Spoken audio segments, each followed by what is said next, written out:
Gabriel, tu peux fermer ton micro.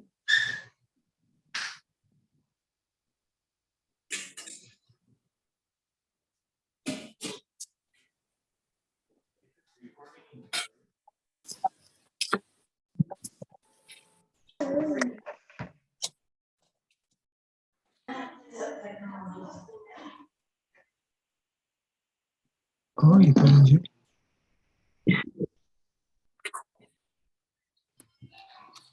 Bonjour tout le monde!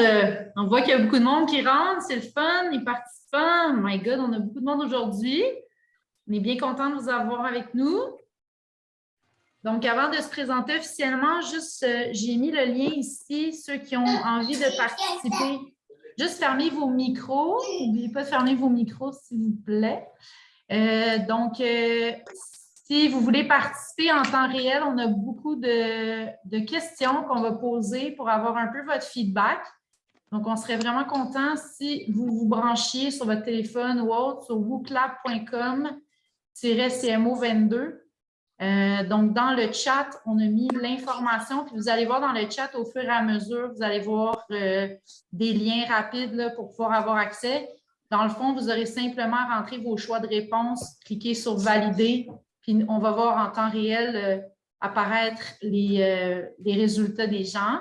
Et puis, si vous ne voulez pas le faire, il n'y a pas de problème. Vous pouvez écrire un peu vos réponses dans le chat juste pour me donner une idée, puis on aura un sondage de satisfaction à la fin avec les questions.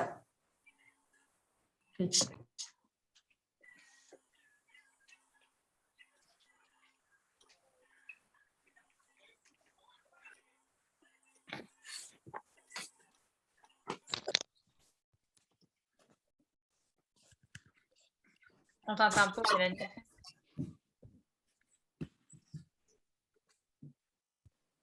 Donc, bonjour tout le monde, vous m'entendez? Oui. Parfait, merci Florence. Donc, je me présente, Mélanie Lacroix, je suis directrice générale du Club de la Médaille d'Or. Je suis vraiment contente d'être aujourd'hui présente pour cette rencontre qui a été organisée grâce à l'aide de notre partenaire RBC. On a Florence Maheu avec nous ce soir. On est bien contente. Bonjour Florence. Bonjour. Donc, juste en attendant de continuer à admettre des gens, on est nombreux aujourd'hui. Donc, juste quelques consignes. On a mis dans le chat et dans le courriel l'outil WooClap qui vous permettra de répondre en temps réel aux questions qu'on va vous poser pendant le séminaire. Donc, vous pouvez les garder. Ceux qui ne veulent pas, comme j'ai répété tout à l'heure, vous pouvez simplement nous mettre des petites réponses pour me donner un petit coup de main dans la discussion quand on pose des questions, mais on aura un sondage de satisfaction avec certaines des questions qu'on a posées aujourd'hui. Vous pourrez répondre après. Donc, c'est vraiment pour rendre ça plus interactif. Puis, la semaine dernière, beaucoup de monde l'ont utilisé, puis c'était vraiment intéressant. Ça permet aussi à Florence d'adapter un petit peu sa présentation. Vraiment, on vous encourage à utiliser l'outil WooClap. Juste pas oublier de mettre votre micro sur mute. Puis dans le fond, la durée de la présentation va être environ d'1 heure, 1h15. Et puis, on a une période de questions. Donc, Florence est vraiment généreuse. On a la chance aujourd'hui aussi d'avoir notre partenaire Gabriel qui est avec nous de RBC qui pourrait répondre à vos questions. Puis, la formation est enregistrée. Donc, je vais commencer tout de suite avec des petites questions test pour voir ceux qui utilisent WooClap. Donc, je vous montre un petit peu un exemple. Quel est le sport pratiqué de l'athlète? Donc, ceux qui ont déjà WooClap là, de préparer, je vais lancer la question. Dans le fond, vous avez simplement à mettre la réponse que vous désirez, peser sur « Valider », puis normalement, on devrait avoir... voilà, j'ai déjà des gens qui commentent, c'est super. Merci. Donc, on a des gens de tennis, karaté, natation, super. Excellent. Donc, ça donne une idée, puis nous, on va garder ça aussi, là, puis on conserve bien ça. Et on a beaucoup de monde aujourd'hui là-dessus. Super. Merci beaucoup, tout le monde. J'ai passé à la prochaine question. Quel est le niveau de pratique de l'athlète? Ça se peut que vous ne le sachiez pas, mais j'ai espoir, relève, élite, excellence, autre. Donc, si vous recevez de l'argent du gouvernement, c'est soit relève, élite, excellence, espoir, souvent sport, études, puis autre, bien, vous ne le savez pas. Donc, allez-y. Merci pour ceux qui répondent dans le groupe de discussion. On vous voit, Florence, je peux te donner une idée, là, j'ai des élites. N'hésitez pas, ceux qui n'utilisent pas WooClap, là. Super, excellent. On a quand même beaucoup de monde qui l'utilise. N'hésitez pas à l'utiliser, je vous le dis, c'est vraiment facile. Merci. Élite, espoir. Excellent. Le groupe d'âge de l'athlète. Donc, on a des petites questions pour commencer, puis après ça, Florence, ça va avancer. On va avoir quelques questions durant. On a du espoir encore, Florence. Donc, le groupe d'âge, c'est pas mal entre 14 et 20 et 17. Fait qu'on a beaucoup de jeunes. Ça veut dire que ça coûte cher, hein, le sport? Donc, juste pour ceux, il y en a qui ne me connaissent peut-être pas. Donc, ça fait 14 ans que je suis impliquée dans le milieu du sport et je suis mère de 2 athlètes, donc 2 adolescentes dans le sport qui sont en ski alpin. Donc, eux non plus n'ont pas choisi le sport le moins cher. Donc, je comprends tout à fait aussi personnellement vos problématiques reliées. Alors, j'espère qu'aujourd'hui, on va essayer de vous aiguiller un petit peu plus. 17, merci Xavier. Donc, avant de commencer, j'ai un petit mot de Florence. Est-ce que, Denis, tu as admis pas mal tout le monde? On est bon pour partir? Parfait.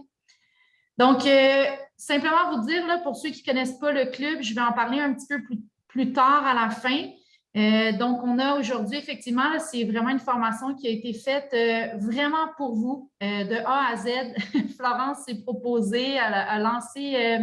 s'est lancée tête première dans ce beau projet avec notre partenaire Gabriel et de RBC. Puis, on a travaillé très fort là-dessus, fait que j'espère que vous allez apprécier. On a un petit mot pour vous. Bonjour, merci à tous d'être ici ce soir. Je tiens à remercier le Club de la Médaille d'Or pour avoir orchestré cet événement. J'espère que le webinaire de ce soir vous permettra d'apprendre à travers le parcours de l'athlète olympique RBC, Florence Maheu. Soumettre une nouvelle demande de commandite peut être intimidant. L'objectif de ce soir est de vous donner des outils et de vous permettre d'être plus confiant et mieux préparé pour vos demandes futures. Je m'appelle Gabrielle, je travaille pour RBC et chez RBC, on a à cœur le développement des athlètes. Depuis un grand nombre d'années, RBC appuie une vaste gamme de programmes dans le but d'aider les athlètes amateurs et professionnels à réaliser leur plein potentiel, que ce soit à travers les Jeux olympiques ou des initiatives locales qui visent à faciliter l'accès des jeunes au sport. J'espère que vous aurez un très bon moment ce soir et que vous apprécierez le témoignage de Florence. N'hésitez pas à poser des questions et à participer. Bon webinaire! Merci, Gabrielle. Puis, je vous dis, ce soir, on a une petite surprise. On a la chance d'avoir Gabrielle avec nous. Donc, merci, Gabrielle, puis bienvenue. Bonjour, oui. Donc, je suis sur la ligne ce soir. N'hésitez pas si vous avez des questions, mais c'est avant tout Florence, la vedette ce soir. Puis, j'espère que son témoignage va vous inspirer puis vous permettre d'apprendre sur les demandes de commandite. Bon webinaire. Puis, comme mon collègue vient de l'écrire là, pour les questions durant la présentation, n'hésitez pas à les écrire au fur et à mesure dans le chat. Nous, on va les garder et répondre à la fin, par contre, parce qu'on sait qu'il y en a qui doivent peut-être quitter à la fin, donc, mais on va être là aussi longtemps que vous en aurez besoin. Donc, juste 2 petites questions. Est-ce que vous connaissez Florence? On est curieux. Florence voulait que je rajoute cette question-là. Donc, on y va. Est-ce que vous connaissez? Puis sinon, mettez vos réponses dans la discussion. Non, Florence. Mais c'est meilleur que la semaine passée, là. Il y en a qui connaissent mieux ta discipline.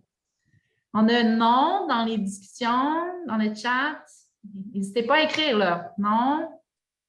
Vous allez en découvrir un petit peu plus sur la discipline du canoë-kayak slalom. Parfait. Une autre petite question vite, vite. Saviez-vous que c'était un sport représenté aux Jeux olympiques et l'avez-vous regardé? Alors, j'attends vos réponses. Soyez honnête. C'est pas grave. J'ai dit oui. Ah oui, oui. Moi, je l'ai regardé personnellement. On a beaucoup de oui. Un petit peu plus de oui que la semaine dernière. Quand même. Donc, on voit que la visibilité est importante aux Olympiques. Hein?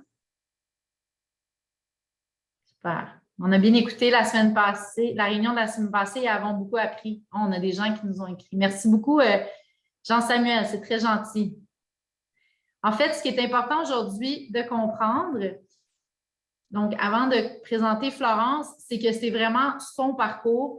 Donc, on n'est pas ici aujourd'hui pour vous donner la recette miracle. Par contre, pardon. Donc, aujourd'hui, on est là vraiment pour vous, mais il faut comprendre, c'est son parcours, c'est une des avenues. Moi, j'ai énormément appris, même si j'ai passé 7 ans à aider des athlètes, des parents, à répondre à certaines de leurs questions. Il y a des éléments peut-être que vous connaissez beaucoup, d'autres moins. Donc, il faut se rappeler qu'il y en a qui sont extrêmement habitués, d'autres moins.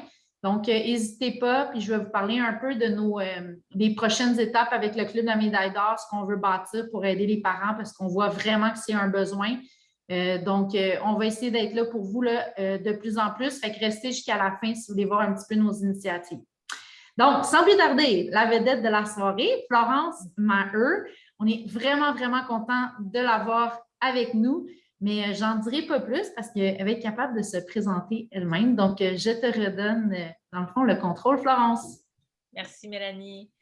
Bonsoir tout le monde. Ça me fait vraiment plaisir d'être avec vous ce soir puis de vous partager mon expérience là, avec la recherche de commandites. Ça va être vraiment le fun, je pense, d'échanger, de voir un peu vos expériences avec la recherche de commandites. Puis, comme Mélanie l'a mentionné, moi, c'est vraiment aujourd'hui, je vous parle de mon expérience personnelle, puis les exemples aussi que je vais vous partager. C'est vraiment des exemples que moi, j'ai vécu. Puis les étapes aussi que moi, je fais quand je fais une demande de commandite sont vraiment là, propres à moi. Puis, comme Mélanie l'a mentionné, là, il y a plusieurs avenues là, pour aller chercher des commandites. Donc, ce qu'on va voir aujourd'hui, comme on a vu dans les questions, là, il y en a plusieurs d'entre vous qui ne connaissaient pas ma discipline du canoë-kayak. Donc, on va voir un peu mon parcours, puis je vais vous mettre en contexte aussi qu'est-ce que mon sport. Par la suite, on va voir les différentes étapes d'une demande de commandite. Comme je l'ai mentionné, ça, c'est vraiment des étapes que moi, personnellement, j'utilise, mais qu'il y a vraiment plusieurs autres façons là, d'arriver à une demande de commandite. Par la suite, on va voir des exemples. Je vais vous partager là, plusieurs exemples de mon parcours, comment je suis arrivée là, à aller chercher des commandites, comment ça s'est fait concrètement. Puis par la suite, je vais vous présenter un peu mon portfolio, les hauts et les bas de la commandite. Donc, c'est sûr qu'on envoie nos demandes à plusieurs personnes, mais on n'a pas toujours du succès avec tout le monde. Donc, c'est certain qu'on a des hauts et des bas à ce moment-là. Puis, à la fin, on va avoir la période de questions qui va durer là, aussi longtemps que vous avez des questions. Donc, soyez pas gênés, puis utilisez le chat, là, comme Mélanie l'a mentionné, pour poser vos questions, puis on va y revenir à la fin. Donc, mon parcours, en fait, moi, je suis membre de l'équipe nationale. Ça va faire déjà là, une dizaine d'années.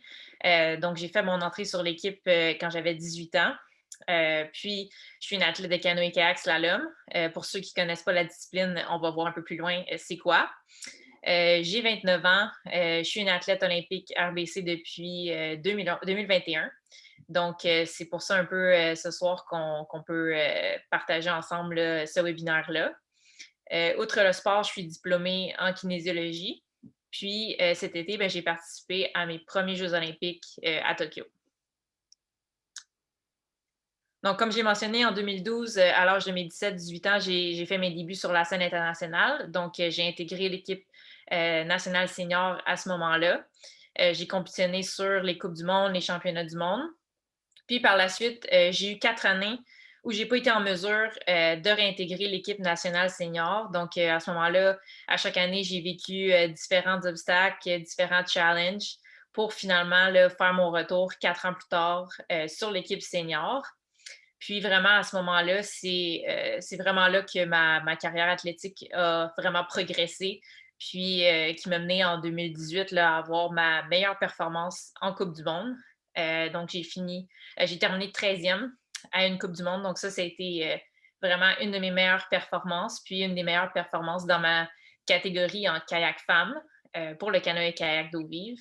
Donc, ça m'a rendu vraiment fière à ce moment-là. Puis ma progression a juste continué.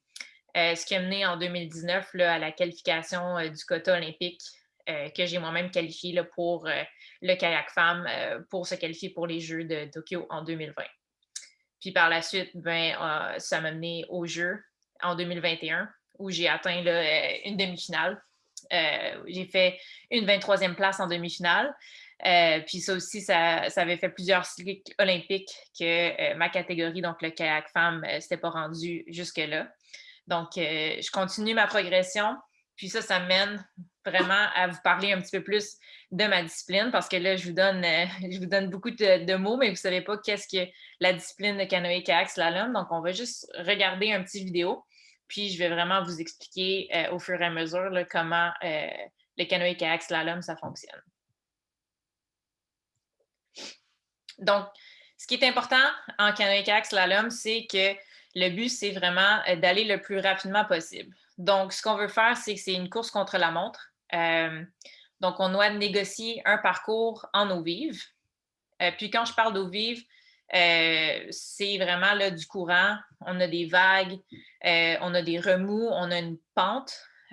Donc, c'est ce qu'on appelle de l'eau vive. Puis, on doit négocier un parcours de portes. Les portes, ce que vous voyez, c'est 2 poteaux qui sont suspendus. Puis, on a 2 types de portes dans un parcours. On a les portes vertes, puis on a les portes rouges. La prochaine combinaison de portes que vous allez voir, c'est 2 portes rouges qu'on appelle aussi les portes en remontée. Donc, pour les négocier, il faut aller derrière la porte pour ensuite passer à travers. Les portes vertes, la différence, c'est que ceux-là, on doit les descendre dans le sens du courant. Donc, vraiment, là, on va, comme la prochaine qu'on va voir, la numéro 13, la descend vraiment de haut en bas. C'est comme ça qu'on négocie les portes vertes. Dans un parcours, on a environ 18 à 25 portes. Puis vraiment, le but, c'est de descendre toutes ces portes-là le plus rapidement possible sans prendre des pénalités. Comment ça fonctionne? C'est à la fin, on va avoir un score final qui va être le temps que ça va nous avoir pris pour négocier tout le parcours, plus nos pénalités. On a 2 types. Il y a les touches ou la porte manquée. Donc, pour une touche, si notre équipement, notre casque, notre pagaie, notre corps touche à un des poteaux, c'est 2 secondes qui va être ajouté à notre temps final. Donc, par exemple, si je touche 3 portes en descendant, mon score à la fin va avoir 6 secondes de pénalité d'ajouter. Puis si vraiment je manque complètement une porte puis que je ne passe pas à travers les 2 poteaux, c'est 50 secondes à la fin qui vient s'ajouter.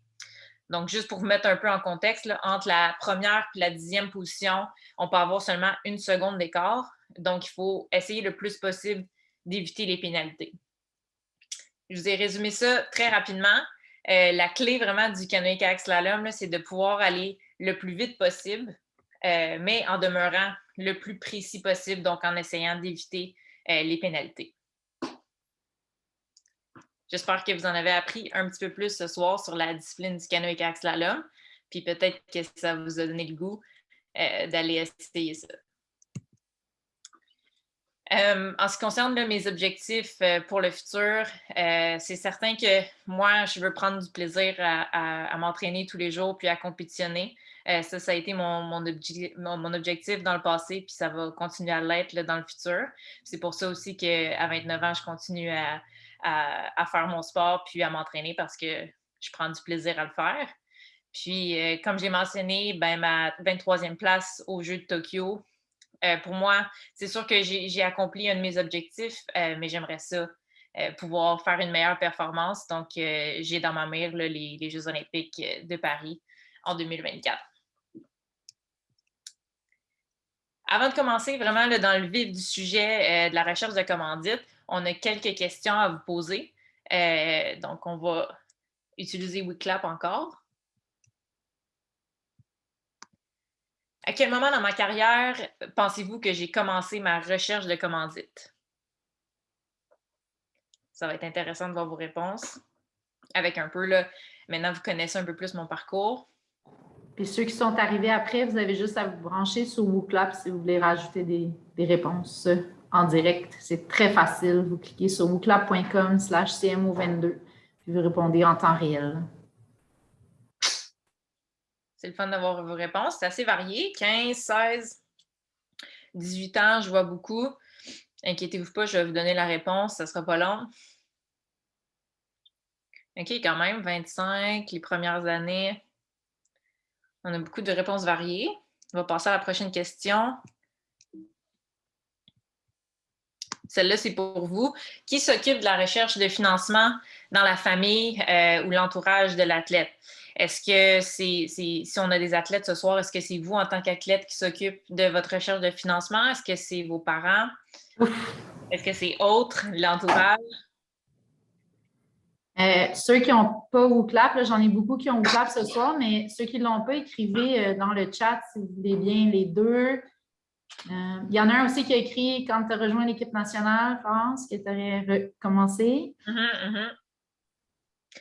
On voit beaucoup, c'est un peu plus unanime ce soir, les parents qui s'occupent de la recherche de financement. C'est pour ça qu'ils sont là ce soir. On va passer à la prochaine question. Avez-vous déjà fait une demande de commandite par le passé ou avez-vous déjà cherché du financement là, activement? Oh, quand même, hein? C'est Très assez intéressant. égal. J'ai des oui dans le chat, oui. Donc, tu as du monde qui en ont fait, Florence.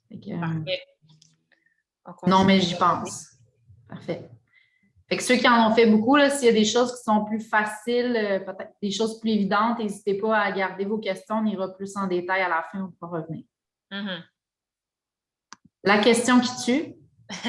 Savez-vous combien coûte la saison sportive de l'athlète ou si vous êtes l'athlète, combien pensez-vous que ça vous coûte? C'est anonyme, hein? Fait que n'hésitez pas. OK. Quand même, hein? Quand même, oui.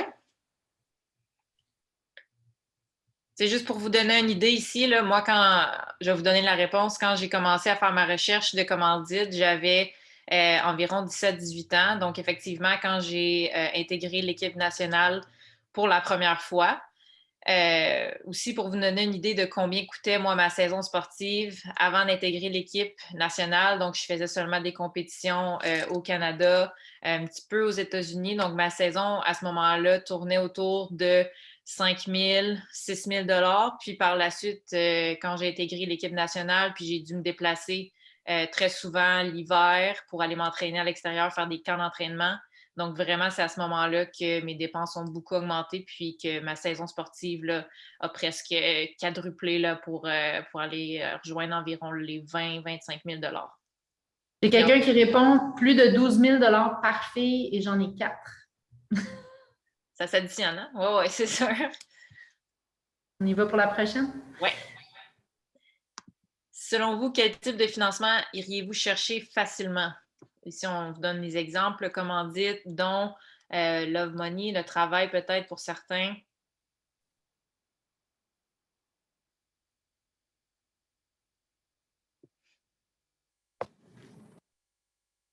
Beaucoup de bourses, ouais.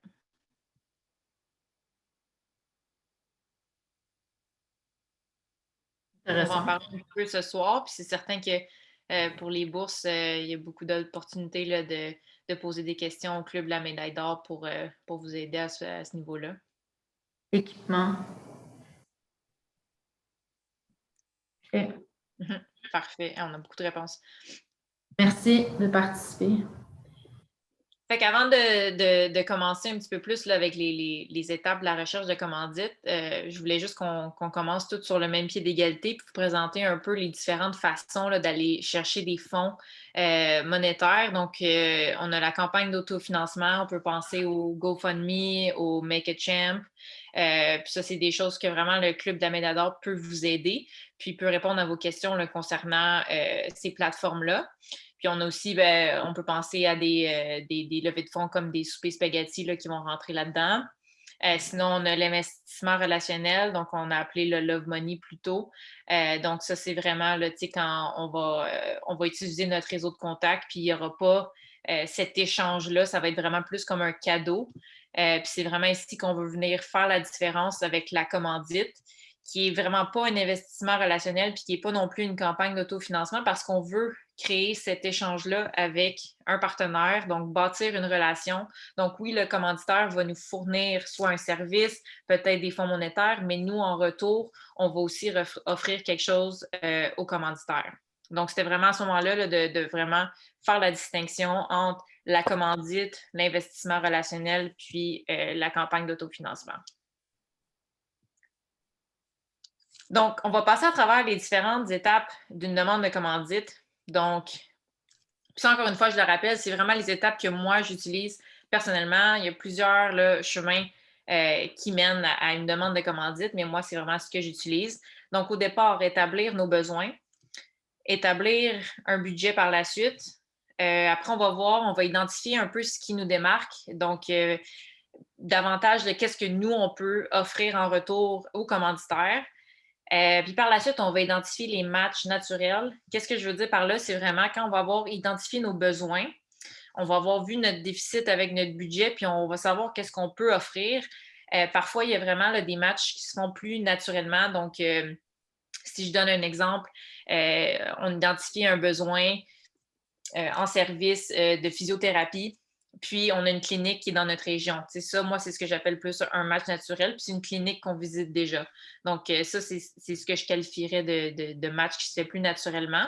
Puis, à la fin, on va vraiment mettre l'emphase sur personnaliser là, sa demande de commandite. Donc, pour commencer, établir ses besoins. Moi, j'aime ça diviser en 3 catégories. Donc, les besoins financiers, les besoins en service, les besoins en produits, en équipement. Souvent, quand on pense à la commandite ou un commanditaire, on va vouloir aller chercher des fonds monétaires tout de suite, mais il y a vraiment aussi, il ne faut pas oublier les ressources qu'on peut aller chercher en service parce qu'au final, c'est quand même des dépenses qu'on fait à ce niveau-là. Puis, même chose pour l'équipement ou les produits. Donc, ici, j'ai plusieurs exemples là, pour les besoins financiers. Combien ça nous coûte nos frais d'adhésion à notre club ou équipe nationale, tous les frais qui sont encourus par les camps d'entraînement ou les compétitions. Par la suite, les besoins en service, comme je l'ai mentionné, là, ça peut être tout ce qui est dans la médecine sportive, physiothérapie, massothérapie. Ça, c'est quelque chose qu'on peut aller chercher en commandite, puis souvent que ce n'est pas notre première pensée, mais au final, c'est des dépenses qui s'ajoutent, puis ça peut être vraiment le fun d'aller chercher ça en commandite. Est-ce que j'utilise une salle de musculation payante ou est-ce que j'utilise un service de préparation mentale? Puis pour l'équipement, ben, la même chose, est-ce que j'ai un équipement spécialisé? Est-ce que j'ai des produits alimentaires spéciaux que je pourrais aller chercher en commandite ou des équipements de récupération aussi? Donc, ça, c'est vraiment la première étape, un peu de diviser nos besoins là, en 3 catégories, puis voir s'il y a vraiment quelque chose qui ressort à ce niveau-là. Ici, on a une question ou clap. Autre dépense que vous voudriez partager avec nous? Est-ce que vous pensez à autre chose qui n'a pas été mentionné plus haut?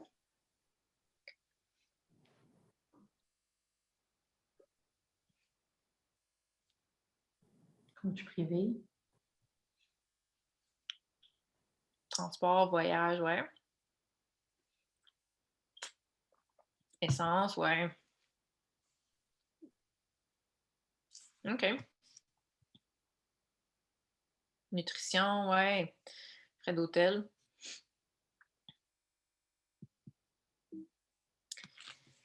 Donc, quand on a vraiment tout établi, faites la liste, faites l'inventaire de nos besoins, c'est là qu'on va regarder qu'est-ce qu'on a de disponible comme fonds. Donc, est-ce que j'ai un emploi? Est-ce que j'ai déjà des partenaires ou des commanditaires qui me fournissent des fonds monétaires? Est-ce que j'ai de l'aide financière gouvernementale, comme on a parlé au début? C'est important de savoir dans quelle catégorie on se classe, relève, espoir, élite, excellence, parce que il y a de l'aide de la province qui peuvent vraiment nous aider à ce niveau-là. Puis aussi des bourses. Est-ce que c'est mes parents qui fournissent mes fonds disponibles pour ma saison? Donc, ça peut être une bonne discussion là, à avoir, tout le monde ensemble pour vraiment là, planifier puis être en mesure là, de mettre un chiffre à ce niveau-là. Par la suite, c'est sûr que là, on a parlé, là, on a comptabilisé les fonds, puis là, on va vouloir regarder nos dépenses. Est-ce qu'on a vraiment parlé des dépenses qui sont reliées au sport plutôt avec nos besoins? Mais il ne faut pas oublier aussi qu'il y a les dépenses qui sont là, non reliées au sport. Peut-être qu'on a un loyer, peut-être qu'on a des frais de scolarité à payer, peut-être qu'on a aussi des livres ou des activités personnelles qui viennent s'ajouter à ça. Puis ici, c'est juste pour mentionner que c'est vraiment un tout, en fait, là, qu'il ne faut pas juste calculer le budget pour des choses qui sont reliées au sport, mais de vraiment comptabiliser l'ensemble. Ce qui m'amène vraiment là, à l'établissement d'un budget. J'en ai parlé un petit peu quand on établit nos besoins. C'est vraiment à ce moment-là de Je suis sûre que la plupart des parents qui sont ici ce soir ont fait là, des budgets, là, de vraiment comptabiliser les fonds qu'on a, comme on a parlé, les bourses, les aides financières, tout ça. Puis, de faire la soustraction avec les dépenses. Puis vraiment, l'exercice qu'on veut faire ici, puis le pourquoi on fait ça, c'est de voir c'est quoi le déficit à la fin. C'est ce qui va vraiment nous donner une indication combien on va vouloir aller chercher en commandite. Est-ce qu'on va vouloir aller chercher plusieurs commandites? Est-ce qu'on va vouloir faire peut-être une campagne d'autofinancement? Puis c'est vraiment qu'est-ce que Mélanie là, va nous parler là, dans les prochaines diapos. Bien, merci Florence. C'est très bien expliqué au niveau des besoins. Je veux juste mentionner aux parents qui sont là ce soir, moi effectivement, là, c'est ce que je vais dire un peu, là, c'est un compte-rendu un peu de mon expérience, de l'expérience de Florence. Puis on va creuser un peu ces éléments-là dans le futur. Mais je pense que ça donne quand même un bon aperçu. Puis j'ai énormément de parents qui sont venus dans mon bureau, qui m'ont dit « Mélanie, il me manque de l'argent. » Puis des fois, je disais « Bien, combien il te manque? Combien coûte ta saison? » Puis les chiffres exacts étaient difficiles à établir, de catégoriser les besoins n'avaient pas été faits. Donc, s'il vous plaît, prenez le temps de faire cet exercice-là. Parce que si on veut se tourner vers un partenaire, il y a deux éléments. C'est connaître ses besoins, connaître exactement le montant qu'on a besoin, connaître pourquoi on a besoin de ce montant-là. Mais l'autre élément que je veux vous adresser aujourd'hui, c'est les contacts que vous avez. Donc, un des exercices souvent qu'on va vous demander, c'est de faire le tour de vos contacts, de prendre le temps de regarder qui est dans votre entourage. Puis là, il y a on peut tout donner un séminaire là-dessus, que ce soit pour une campagne de financement ou pour aller chercher des commandites.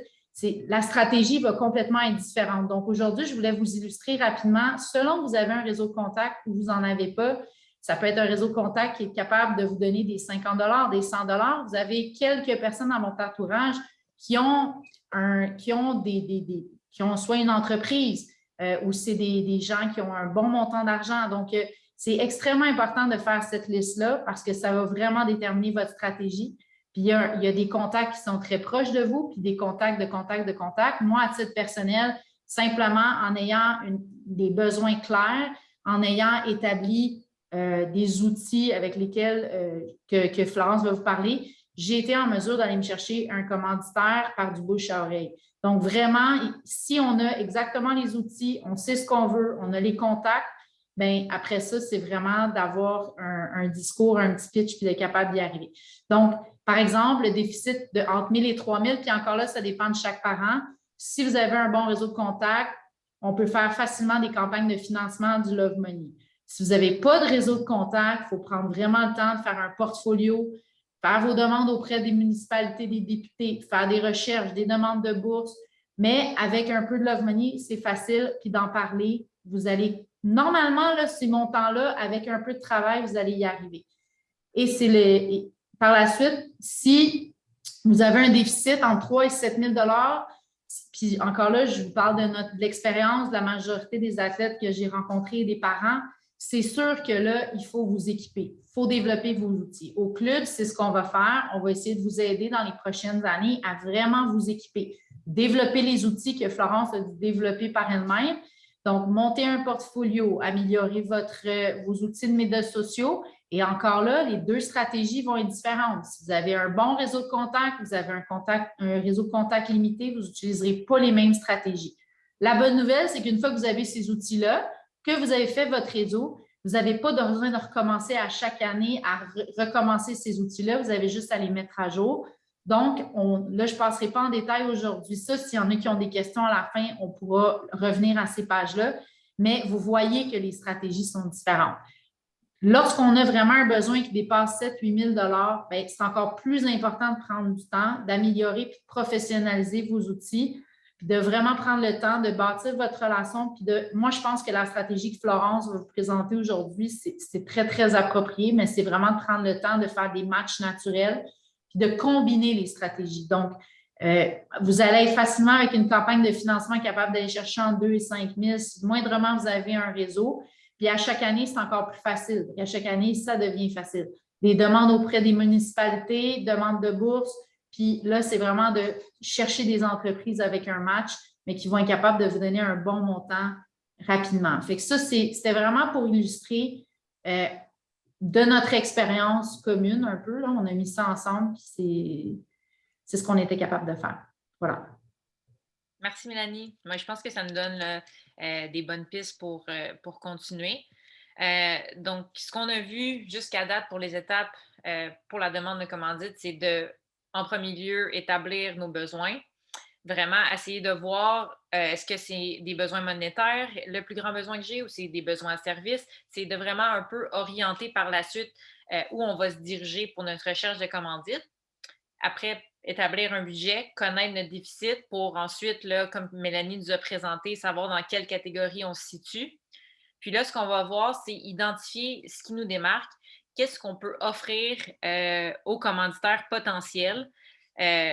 Donc, vraiment, là, pour établir cette relation-là, puis créer un échange. Moi, je vous présente la stratégie que j'ai utilisée. Donc, au départ, je vous conseille de faire l'inventaire de vos forces et de vos faiblesses.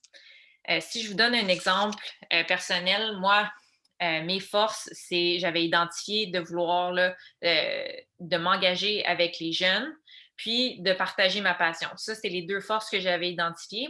Puis une de mes faiblesses que j'avais identifiées, c'était que je n'étais pas très présente sur les réseaux sociaux. Donc, quand moi, j'ai offert des offres avec des partenaires potentiels, j'offrais moins de réseaux sociaux, sachant que c'était une de mes faiblesses, mais j'offrais davantage de m'engager auprès de la population jeune, de faire des présentations ou des conférences parce que je voulais vraiment démontrer puis partager ma passion du sport. Par la suite, de faire un inventaire de ces valeurs, puis des causes qui nous tiennent à cœur. Pourquoi on veut faire ça? C'est vraiment pour essayer d'orienter notre recherche vers quelle entreprise on va vouloir s'orienter. Puis, de cette façon-là, on peut vraiment jouer avec notre discours puis notre courriel qu'on va avoir avec notre futur partenaire pour essayer de créer un lien à ce niveau-là, si on a des valeurs ou des causes qu'on a en commun. Par la suite, on a plusieurs questions qu'on peut se poser. Combien de temps et d'efforts que je veux consacrer à un commanditaire? Donc, si je vais à l'école du lundi au vendredi de 9 à 5, que je m'entraîne le matin, je m'entraîne le soir, j'ai des compétitions ou des devoirs la fin de semaine, ça, c'est quelque chose qu'il faut vraiment le prendre en considération. Puis quand on rencontre un partenaire aussi, on ne peut pas juste lui dire « Ah, moi, je suis prêt à tout faire, je peux faire plein de publications sur les réseaux sociaux. » Il faut vraiment prendre le temps de bien contrôler là, notre horaire pour faire en sorte d'offrir quelque chose qui est dans nos limites, puis dans ce qu'on peut faire, en fait, là, avec le temps qu'on a. Ce qui m'amène là, à l'autre question, vraiment, là, où sont mes limites, qu'est-ce que je veux faire, puis qu'est-ce que je ne veux pas faire. C'est aussi pour cette raison qu'on regarde nos forces, nos faiblesses, qu'on regarde nos valeurs, puis les causes qui nous tiennent à cœur, parce que ça va vraiment nous orienter vers qu'est-ce qu'on veut faire avec un partenaire, puis qu'est-ce que si le partenaire nous offre quelque chose, bien, on est en mesure de dire non parce qu'on a déjà fait l'effort auparavant là, de vraiment catégoriser qu'est-ce qu'on voulait faire en termes avec nos forces, puis avec nos valeurs aussi. Par la suite, je voulais glisser un mot aussi sur le rôle des réseaux sociaux, puis un peu sur son image de marque. En fait, là, quand on va entrer en contact avec un commanditaire, là, soit par email, soit de vive voix, soit peut-être par téléphone, il faut penser que le commanditaire va probablement pas dire oui directement. Il va aller faire des recherches de son côté. Puis, ce qu'il peut faire comme recherche, c'est d'aller voir sur vos réseaux sociaux. Donc, c'est important à ce niveau-là de vraiment juste être conscient de ça, que vos futurs partenaires vont aller voir sur vos réseaux sociaux pour en connaître un peu plus sur vous, savoir un peu plus davantage sur votre sport, peut-être aussi qu'est-ce que vous publiez sur vos réseaux sociaux. Donc, ce que je voulais vous mentionner aujourd'hui, c'était juste de rester vigilant à ce niveau-là, puis de juste être conscient que c'est quelque chose qui peut arriver, mais que vous pouvez utiliser les réseaux sociaux aussi à bon escient pour contacter des futurs partenaires aussi, puis de rester là, à l'affût de différentes entreprises là, qui sont dans votre région. Donc, on a vu un petit peu plus là, comment orienter notre démarche pour qu'est-ce qu'on peut offrir à un partenaire potentiel. Puis là, c'est à ce moment-là ici qu'on va identifier les matchs naturels. Donc, ce que je veux dire par là, je n'ai parlé un petit peu plus tôt, c'est d'identifier nos besoins, de regarder le besoin qui ressort le plus, puis à ce moment-là, de regarder dans sa région. Donc, si je vous donne juste un exemple personnel, moi, venant d'une petite ville comme Valleyfield, j'utilisais déjà une clinique de médecine sportive en physiothérapie. Donc, j'étais déjà cliente à la clinique. Puis, j'avais identifié vraiment ça comme un besoin. Puis, j'ai été chercher une commandite à ce niveau-là. Fait que c'est vraiment d'aller voir qu'est-ce qui est disponible autour de nous, puis en ayant là, en tête les besoins qu'on a ressortis à la première étape. Puis, par la suite, c'est vraiment aussi de parler aux membres de sa famille. Qu'est-ce qu'ils ou elles, là, ils font comme travail? Est-ce qu'eux, ils ont des contacts qui peuvent nous partager? Puis, à ce moment-là, on peut vraiment là, établir une liste de contacts. Puis, moi, le plus grand conseil que je peux vous offrir vraiment, là, c'est plus vous en parlez, plus vous vous donnez la chance de créer des opportunités. Donc, je vais vous parler là, vraiment d'un exemple, là, moi, qui est personnel dans les prochaines diapos, où j'ai créé là, vraiment cette opportunité-là à l'aide de mon entourage. Puis par la suite, on peut regarder là, les ressources qui sont disponibles avec les organisations régionales, provinciales. Puis ça, je parle de bourses, de soutien municipalité, comme Mélanie nous a mentionné, les députés. Puis on peut regarder aussi les différents programmes là, d'ambassadeurs sur les réseaux sociaux, encore une fois. Puis Mélanie, elle nous en a parlé un petit peu plus tôt. Puis ça, c'est vraiment quelque chose que le Club de la Médaille d'Or peut vous aider de regarder les bourses, de regarder les soutiens qui sont disponibles dans vos municipalités. Donc, si vous avez des questions, n'hésitez pas à les poser. Juste peut-être pour ajouter, Florence, sur cette partie-là, dans le fond, on n'ira pas en détail aujourd'hui, mais le club vraiment va essayer de travailler à centraliser les ressources et les informations. Puis on travaille vraiment très, très proche de plus en plus avec les centres régionaux d'entraînement multisport. Il y en a plusieurs qui, vous les connaissez sûrement là, dans la région de Montréal et au Québec. On a les URLS qu'on est en train de rencontrer.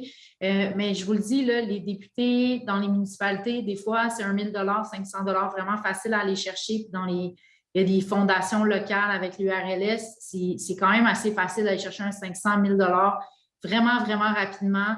Mais il faut vraiment prendre le temps de créer des contacts aussi, des fois d'aller dans un événement. Des députés, c'est important. Là. Nous, ça fait 5 ans qu'ils nous donnent un montant qui est facile. Ils demandent aux jeunes de venir se présenter, puis c'est une belle façon aussi pour le jeune de s'impliquer. Merci Mélanie pour les précisions. Donc, pour récapituler, on a établi nos besoins au départ, on a établi notre budget, on a regardé notre déficit, on a commencé à regarder ce qui nous démarque, qu'est-ce que nous, on peut offrir à un commanditaire. Par la suite, on a regardé un peu les matchs naturels, donc quel besoin a ressorti, qu'est-ce qu'on a dans notre région, est-ce qu'on a des membres de notre famille qui peuvent nous aider. Donc, vraiment, là, d'aller chercher les matchs qui sont faciles, qui sont à notre portée. Puis là, on est vraiment dans la partie qui est la plus importante, qui est personnaliser sa demande de commandite. Donc, on a avec nous aujourd'hui Gabrielle de RBC qui va nous donner quelques conseils sur comment personnaliser sa demande de commandite. J'espère que vous apprenez et que vous appréciez le témoignage de Florence. Pour ma part, si je peux vous donner un conseil, ce serait de personnaliser votre demande de commandite. Votre commanditaire potentiel reçoit possiblement un très grand nombre de demandes. Il est donc important de vous démarquer. Une demande générique envoie un très grand nombre de personnes. Malheureusement, c'est pas pareil. Il faut donc utiliser les étapes précédentes. Mettre en lien ce qui vous distingue et le profil de l'entreprise à laquelle vous vous adressez. N'hésitez pas à mettre de l'avant vos points d'affinité, que ce soit des contacts que vous avez à l'intérieur de l'entreprise, un historique avec la compagnie, des produits, services que vous utilisez depuis un certain nombre d'années, des valeurs que vous avez en commun. N'assumez pas que le partenaire fera des recherches additionnelles s'il manque de l'information. Essayez de rendre votre demande la plus complète possible tout en étant concis. Dans la mesure du possible, exprimez ce que vous aimeriez recevoir de la part de l'entreprise et ce que vous êtes prêt à offrir en échange. N'hésitez pas à offrir plusieurs options. Si vous avez des exemples de collaborations qui ont été un succès par le passé ou des statistiques quant à votre visibilité, n'hésitez pas à les inclure. C'est super pertinent. Encore une fois, assurez-vous que ce que vous proposez fait du sens et est adapté à l'entreprise à laquelle vous vous adressez. Bon succès! On a la chance d'avoir Gabrielle avec nous. Donc, Gabrielle, si tu veux nous dire quelques mots. Ben oui, est-ce que vous m'entendez bien? Oui. Parfait, excellent. Je pense que le meilleur conseil que je pouvais donner, c'est effectivement de personnaliser votre demande. Un parallèle que je pourrais faire, c'est un CV. Donc, quand on fait des demandes d'emploi, c'est important de personnaliser sa lettre de présentation, son CV, en fonction de l'entreprise ou du partenaire auquel on s'adresse. C'est certain que ça rend notre candidature plus pertinente puis plus appropriée. Donc, vraiment important d'adapter, comme on a expliqué, avec ce qui nous démarque, mais aussi ce qu'on apprend sur l'entreprise. On n'a pas approfondi nécessairement davantage là-dessus, mais c'est important de faire des petites recherches sur l'entreprise à laquelle on s'adresse. C'est quoi les programmes que l'entreprise offre? C'est quoi les valeurs de l'entreprise? C'est quoi les partenariats ou les causes qui tiennent à cœur l'entreprise en question? Puis c'est des choses qu'on peut mettre de l'avant dans notre demande puis qui font en sorte que le partenaire remarque l'effort puis remarque la démarche qui a été entreprise, puis ça peut vraiment permettre de faire la différence. Un autre bon point que je pourrais vous donner, c'est de ne pas baisser les bras. Un peu comme les candidatures d'emploi, c'est normal de ne pas nécessairement avoir un taux de réponse positif très élevé. On peut envoyer beaucoup de demandes sans avoir nécessairement de réponse positive. Il ne faut pas prendre ça personnel. Je pense que Florence va développer là-dessus dans la prochaine section. Mais les entreprises, pour toutes sortes de raisons, peuvent ne pas être en mesure de vous appuyer une année donnée. Mais il ne faut pas baisser les bras. Des fois, il faut s'intéresser à savoir pourquoi ça n'a pas fonctionné, puis réessayer. Dans le futur, peut-être que l'entreprise simplement n'a pas de budget pour les commandites. Peut-être qu'il y a d'autres raisons. Par exemple, l'entreprise est très investie dans un sport en particulier, puis doit faire des choix. Donc, il ne faut pas se décourager, il faut continuer, puis c'est en envoyant beaucoup de demandes qu'on va avoir un taux de réponse qui est positif et qu'on va avoir du succès. Donc, je dirais de personnaliser sa demande puis de ne pas baisser les bras. C'est un processus qui peut être long, mais qui vaut la peine. Parfait. Merci beaucoup, Gabrielle. Oui, c'est certain qu'on va en parler un petit peu plus tard là, de toutes ces choses-là. Surtout dans mes exemples que je vais vous mentionner là, de ce que j'ai vécu en fait là, avec différents commanditaires. Donc, on fait un petit retour sur l'agenda. On a vu mon parcours, je vous ai parlé de mon sport, on a vu les différentes étapes là, d'une demande de commandite. Puis encore une fois, là, ça, c'est les étapes que moi, j'ai utilisées. Ça se peut que pour vous aussi, ça diffère. Là, ce qu'on va voir, je vais vous présenter mon exemple de portfolio que j'utilise. Puis, je vais vous donner 3 exemples de commanditaires, comment j'ai débuté ma relation, puis comment là, ça s'est déroulé là, au fil des années. Donc, à quoi ça ressemble un portfolio? Moi, ça, c'est quelque chose, c'est vraiment un document que je vais envoyer dans toutes mes demandes de commandite. Donc, c'est quelque chose qui va être standardisé. Ça va être vraiment le même document pour chaque demande de commandite. Puis c'est vraiment dans le courriel que je vais personnaliser. Donc, qu'est-ce que je vais vouloir demander au commanditaire, qu'est-ce que je vais lui offrir en retour, puis peut-être que je vais lui parler des valeurs, des causes qu'on a en commun, comme Gabrielle l'a mentionné. Mais dans le portfolio, ça, c'est vraiment pour me présenter. Donc, la première page, c'est vraiment une page de présentation. Ou au bas de la page, on ne voit pas très bien, mais ça, c'est on met nos contacts, comment la personne peut nous contacter par email, par téléphone. On peut mettre aussi nos médias sociaux, Instagram, Facebook.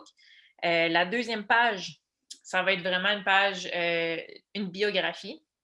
Donc, mettez un peu là, comment vous avez commencé, quand vous avez commencé à faire votre sport.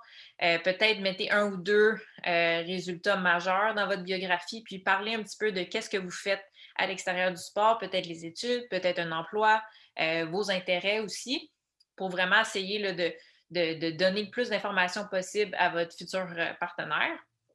La 3e page, là, on va venir parler de nos meilleurs résultats. Donc, si ça fait longtemps que vous avez commencé votre sport, là, essayez de garder ça vos meilleurs résultats là, récents. Les quelques dernières années, là, on ne va pas mettre des résultats d'il y a 10 ans. Puis, si vous faites beaucoup de compétitions par année aussi, là, choisissez-en 2 ou 3 là, vraiment vos meilleurs résultats pour que ça tienne sur une page maximum. Donc, on veut garder ça court, le portfolio, mais on veut aussi bien se présenter. Moi, j'aime avoir une page où je parle de mes objectifs. On peut avoir peut-être 1 ou 2 objectifs à court terme, mais moi, je vous donnerais comme conseil aussi de mettre un objectif à long terme à ce moment-là. Comme ça, quand le partenaire ou votre futur partenaire lit cette page-là, il peut voir que vous vous investissez pour plusieurs années dans votre sport. Puis si vous créez là, une relation avec eux, ils peuvent être avec vous pendant plusieurs années. Puis la dernière page, un horaire, camp d'entraînement, compétition pour l'année qui s'en vient. Donc, à chaque année, là, on fait une mise à jour un peu du portfolio, mais pour le garder là, le plus à jour possible. Mais comme je vous dis, là, la biographie, ça peut être quelque chose que vous faites une fois, puis vous faites des petites modifications là, au fil des années. Donc, le portfolio, c'est vraiment quelque chose de standardisé que j'envoie à chaque demande de commandite, mais où je vais vraiment personnaliser ma demande, c'est dans mon courriel. Donc là, je vais vous parler de 3 différents exemples de commanditaires. Plus tôt, j'ai parlé vraiment d'aller chercher, parler à sa famille, parler dans son entourage, parler de votre sport, parce que vraiment, c'est à ce moment-là que vous allez créer des opportunités pour aller chercher des commanditaires.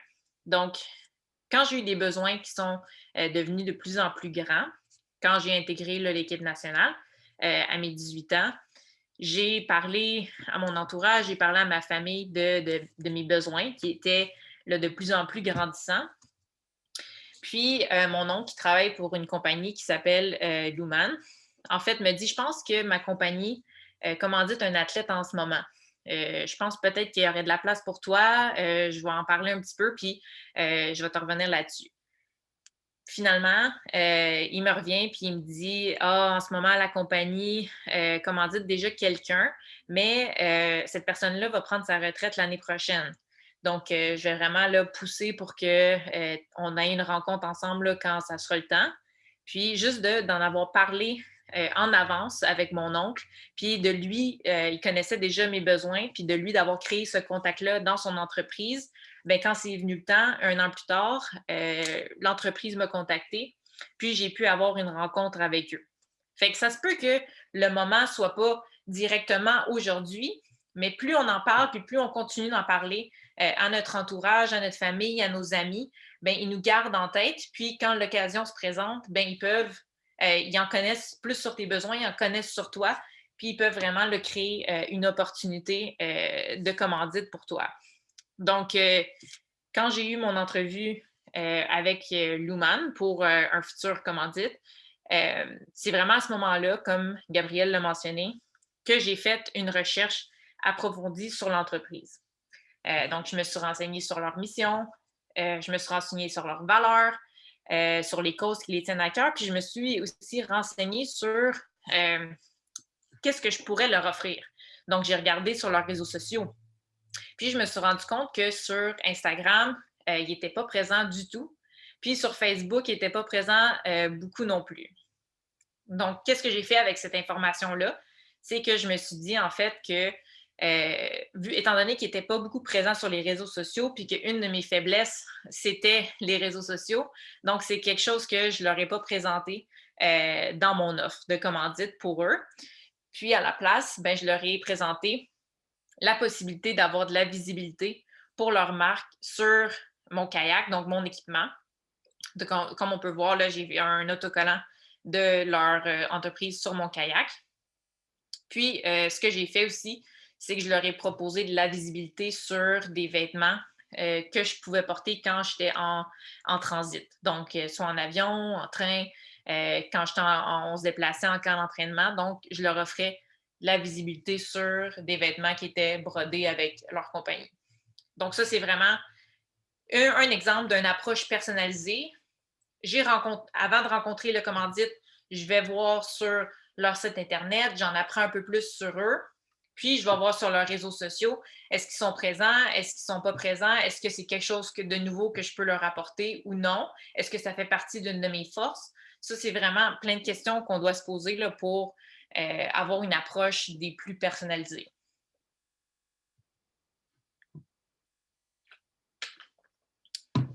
Un deuxième exemple que je veux vous présenter aujourd'hui, on a parlé de valeurs, puis on a parlé de cause. Pendant que je faisais mon baccalauréat en kinésiologie, donc c'est certain qu'en étant un athlète, puis en allant en kinésiologie à l'université, j'avais à cœur vouloir promouvoir les saines habitudes de vie, vouloir promouvoir l'activité physique. Donc, je cherchais activement des entreprises qui promouvaient ces deux choses-là. Puis, je suis tombée sur un organisme qui s'appelle Half Your Plate, qui promouvoit la consommation de fruits et de légumes. Quand je les ai trouvés, à ce moment-là, j'ai vu qu'il n'y avait pas de partenariat avec des athlètes encore, il n'y avait pas de programme d'ambassadeur. Donc, quand je les ai contactés, j'ai misé aussi là-dessus parce qu'il n'y avait pas exploité ce marché-là encore. Puis, j'ai réalisé aussi qu'il était très visible sur les réseaux sociaux. Donc, même si c'était une de mes faiblesses, c'est quand même quelque chose que je leur ai offert. Donc, des stories takeover, une journée dans la vie d'un athlète. Ça, c'est vraiment intéressant. Puis pour eux aussi, vu qu'ils promouvoient les légumes, la consommation de légumes et de fruits, ça pouvait être qu'est-ce que je mange dans la journée d'une athlète. Donc, il y a plein de choses qu'on peut faire à ce niveau-là. J'ai aussi offert là, des tags sur des publications sur Instagram, sur Facebook. Puis, qu'est-ce qui est intéressant aussi, c'est que je leur ai offert de repartager du contenu qu'eux créaient, mais sur mes réseaux sociaux à moi, donc de leur offrir là, de la visibilité à travers ça. Donc, ça, c'est une autre façon d'aller chercher des commanditaires, comme on a parlé, de vraiment, quand on fait le travail avant, donc on identifie nos forces, on identifie nos valeurs, on identifie les causes qui nous tiennent à cœur, puis par la suite, on peut orienter notre recherche à travers ces points-là qu'on a identifiés. Le troisième exemple que je voulais vous présenter aujourd'hui, c'est avec RBC. En fait, j'ai découvert le programme olympique, le programme athlète olympique RBC à travers mes coéquipiers dans mon sport, parce que le programme existe depuis déjà plusieurs années. Donc, j'en ai beaucoup entendu parler à travers tous les athlètes dans mon sport, mais aussi les athlètes canadiens, québécois. Donc, c'est important aussi on a accès à cette ressource-là en tant qu'athlète aussi aux autres athlètes. Donc, c'est important d'en parler entre nous, puis de se donner aussi là, des petits trucs, puis des astuces ici et là. Puis moi, j'en ai entendu beaucoup parler à travers les athlètes. Donc, j'ai fait ma recherche de mon côté. Puis vraiment, là, ce qui est venu me chercher, comme on a dit, on a identifié nos valeurs, nos causes. Pour moi, avec RBC, c'était vraiment la diversité et l'inclusion. Donc, quand j'ai eu mon entrevue pour le programme, j'ai vraiment misé sur cette valeur-là. Puis, j'ai pu créer un lien à ce niveau-là. Puis, vraiment, avec RBC, c'est à ce moment-là que j'ai vraiment compris la valeur de la présentation ou d'une conférence pour partager notre passion, pour partager notre parcours dans le sport. Puis ça, c'est quelque chose qu'on peut aussi offrir à un commanditaire. Souvent, on pense qu'on doit offrir de la visibilité soit sur nos équipements sportifs, soit sur les réseaux sociaux, mais on peut aussi s'utiliser nous-mêmes pour faire partie de notre offre à un commanditaire. Donc, vraiment, là, offrir sa participation à des événements qui sont organisés par le partenaire, aller rencontrer des clients, aller rencontrer les employés, peut-être faire une mini-conférence pour parler de son sport à l'entreprise. Donc, ça, c'est vraiment des choses qu'on peut aussi offrir, autre qu'une visibilité sur les réseaux sociaux ou autre qu'une visibilité là, de la marque sur votre équipement sportif. Donc, ça, aujourd'hui, c'est vraiment juste pour vous donner des exemples là, de mon parcours, puis des différentes approches que j'ai eues avec différents commanditaires. On a vu mon parcours, on a vu les étapes d'une commandite, on a regardé le portfolio. Je vous ai mentionné là, quelques exemples de commanditaires que j'ai.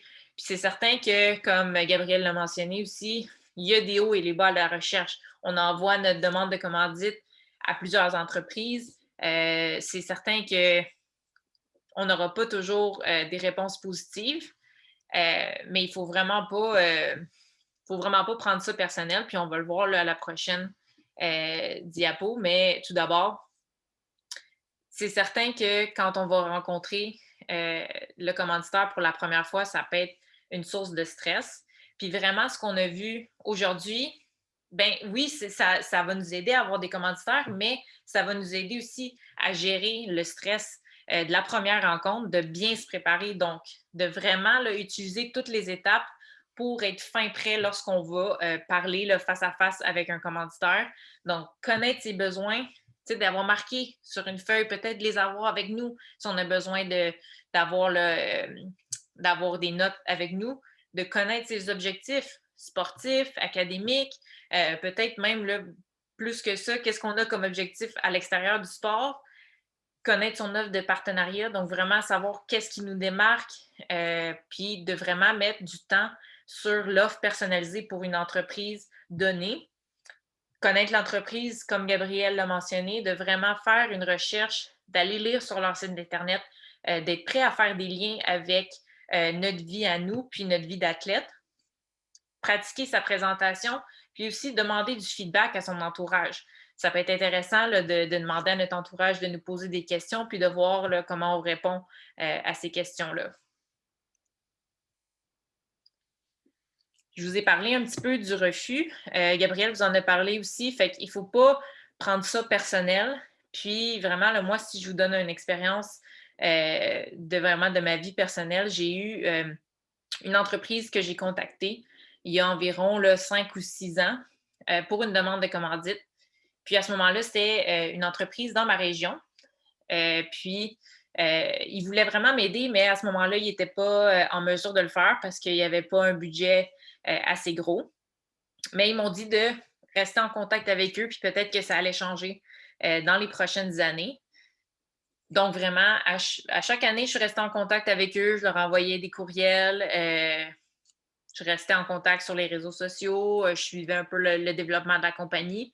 Puis, 5 ans plus tard, j'ai vu sur leurs réseaux sociaux qu'ils avaient fait une grande expansion, qu'ils avaient acheté plusieurs choses, puis que la compagnie, là, vraiment, avait grandi. Donc, j'ai retenté ma chance avec cette même compagnie-là. J'ai renvoyé mon portfolio. J'ai créé un autre courriel qui était personnalisé. Puis, à ce moment-là, j'ai eu une réponse positive parce qu'ils m'ont dit « Ah, l'entreprise a grossi, maintenant on a un budget pour donner de la commandite, donc on aimerait savoir une rencontre avec toi. » Donc, c'est vraiment de ne pas prendre ça personnel, le refus, puis de vraiment là, retenter sa chance, de rester en contact avec les entreprises, puis peut-être de leur poser des questions à savoir pourquoi il y a eu un refus. Est-ce que c'est dû au budget? Est-ce que c'est dû, comme Gabrielle l'a mentionné, peut-être qui dirigent leur budget juste sur un sport ou autre chose. Donc, c'est important. Ça peut être bon de poser des questions pour, par la suite, là, peut-être changer quelques petites choses. Par la suite aussi, ça peut être important d'anticiper. Moi, je sais que quand j'ai passé du niveau national à international, je n'avais pas bien anticipé mes dépenses. Fait que ça a été un gros choc à ce moment-là. Donc, si j'ai un conseil que je peux vous donner, c'est vraiment d'essayer de planifier un peu en avance. Si vous planifiez dans les prochaines années, là, intégrer une équipe nationale, donc vos dépenses vont augmenter, ça peut être intéressant d'aller chercher peut-être un autre commanditaire ou de faire une levée de fonds en avance en sachant que ça va augmenter dans le futur. Un autre point aussi, c'est de ne pas assumer que les commanditaires vont automatiquement se renouveler. Donc, c'est de ne pas assumer ça dans ses fonds disponibles pour l'année prochaine puis d'être un peu surpris que le commanditaire ne renouvelle pas. Ce qu'on peut faire pour ça, c'est essayer de demander peut-être des partenariats de plus d'une année. Ça, c'est possible de le faire. Ou sinon, c'est de rester en contact, de communiquer avec le commanditaire à savoir s'ils vont être intéressés là, à renouveler l'année d'après pour ne pas avoir là, de mauvaises surprises à ce moment-là. Puis vraiment, là, j'espère que ça a transparu aujourd'hui aussi dans le webinaire, là, c'est de vraiment vouloir partager sa passion. Je pense que si ça, c'est une de vos forces, exploitez-la le plus possible. Puis vraiment, là, mettez ça dans votre offre de commandite, d'aller d'aller partager votre passion avec des employés, avec des clients d'une entreprise, d'offrir votre participation à des événements, vraiment là, exploiter le plus possible vos forces. Ça, je pense que c'est le plus gros conseil là, que je peux vous donner. Donc, vraiment, si on fait un petit récapitulatif aujourd'hui, on a vu mon parcours, on a regardé là, les étapes d'une demande de commandite. Donc, on a établi nos besoins au départ, on a regardé notre déficit à l'aide de notre budget. On a vraiment là, fait de la démarche pour identifier qu'est-ce qu'on peut exploiter pour avoir une offre qui nous ressemble, puis qui va être intéressante pour le commanditaire. Par la suite, d'aller voir les matchs qui sont naturels, qu'est-ce qu'on a dans notre région, dans notre entourage, dans notre famille. Puis par la suite, on a vraiment vu comment personnaliser sa demande, puis comment ça, c'était le pilier là, vraiment principal de la demande de commandite, puis qui va faire en sorte que vous allez vous démarquer des autres. Puis on a regardé là, quelques exemples de mon parcours personnel, puis on a vu ça aussi à travers là, vraiment les hauts et les bas, le refus versus l'anticipation, puis versus là, exploiter le plus possible là, ses forces. Je peux te céder la parole, Mélanie, peut-être pour les prochaines questions. Attends, on ne t'entend pas. Est-ce que tu veux garder juste le contrôle ou tu veux... C'est bon, parfait. Donc, juste avant qu'on arrive aux questions puis que je parle un petit peu du club et de ce qui s'en vient, dans le fond, qu'est-ce qui vous a surpris le plus dans le parcours de Florence dans sa recherche de commandite? On est juste curieux. On a eu pas mal de réponses la semaine passée. Donc, n'hésitez pas. On vient de lancer une petite question sur WooClap. Ceux qui veulent répondre.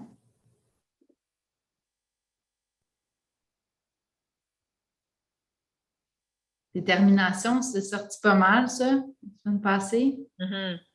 Vous pouvez écrire dans le chat, là, si vous préférez.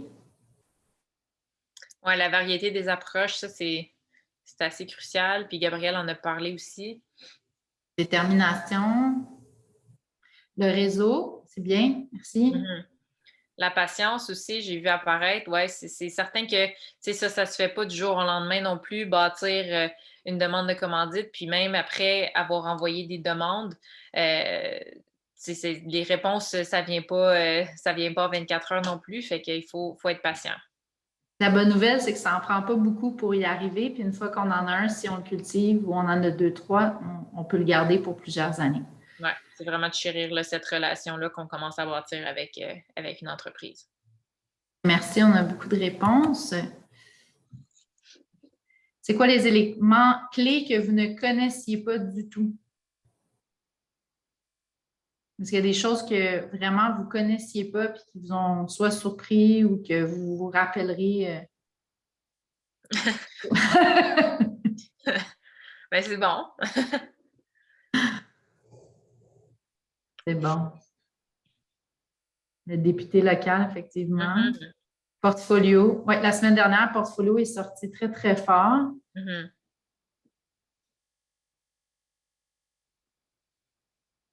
Très intéressant. Document, portfolio. Des valeurs, oui.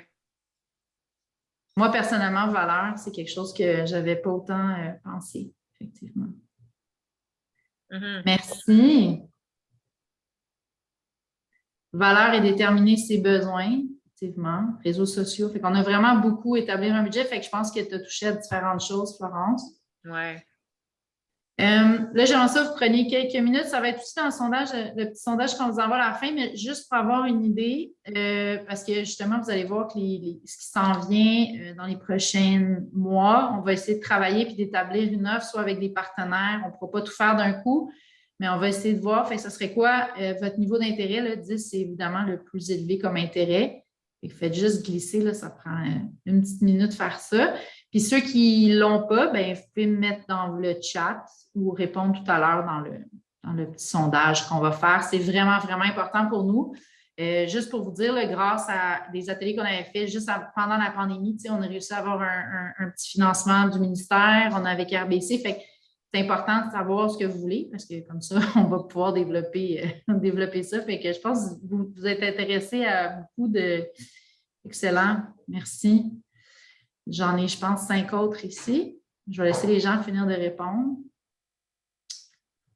Il y en a 4, création d'une campagne, effectivement. Très intéressant.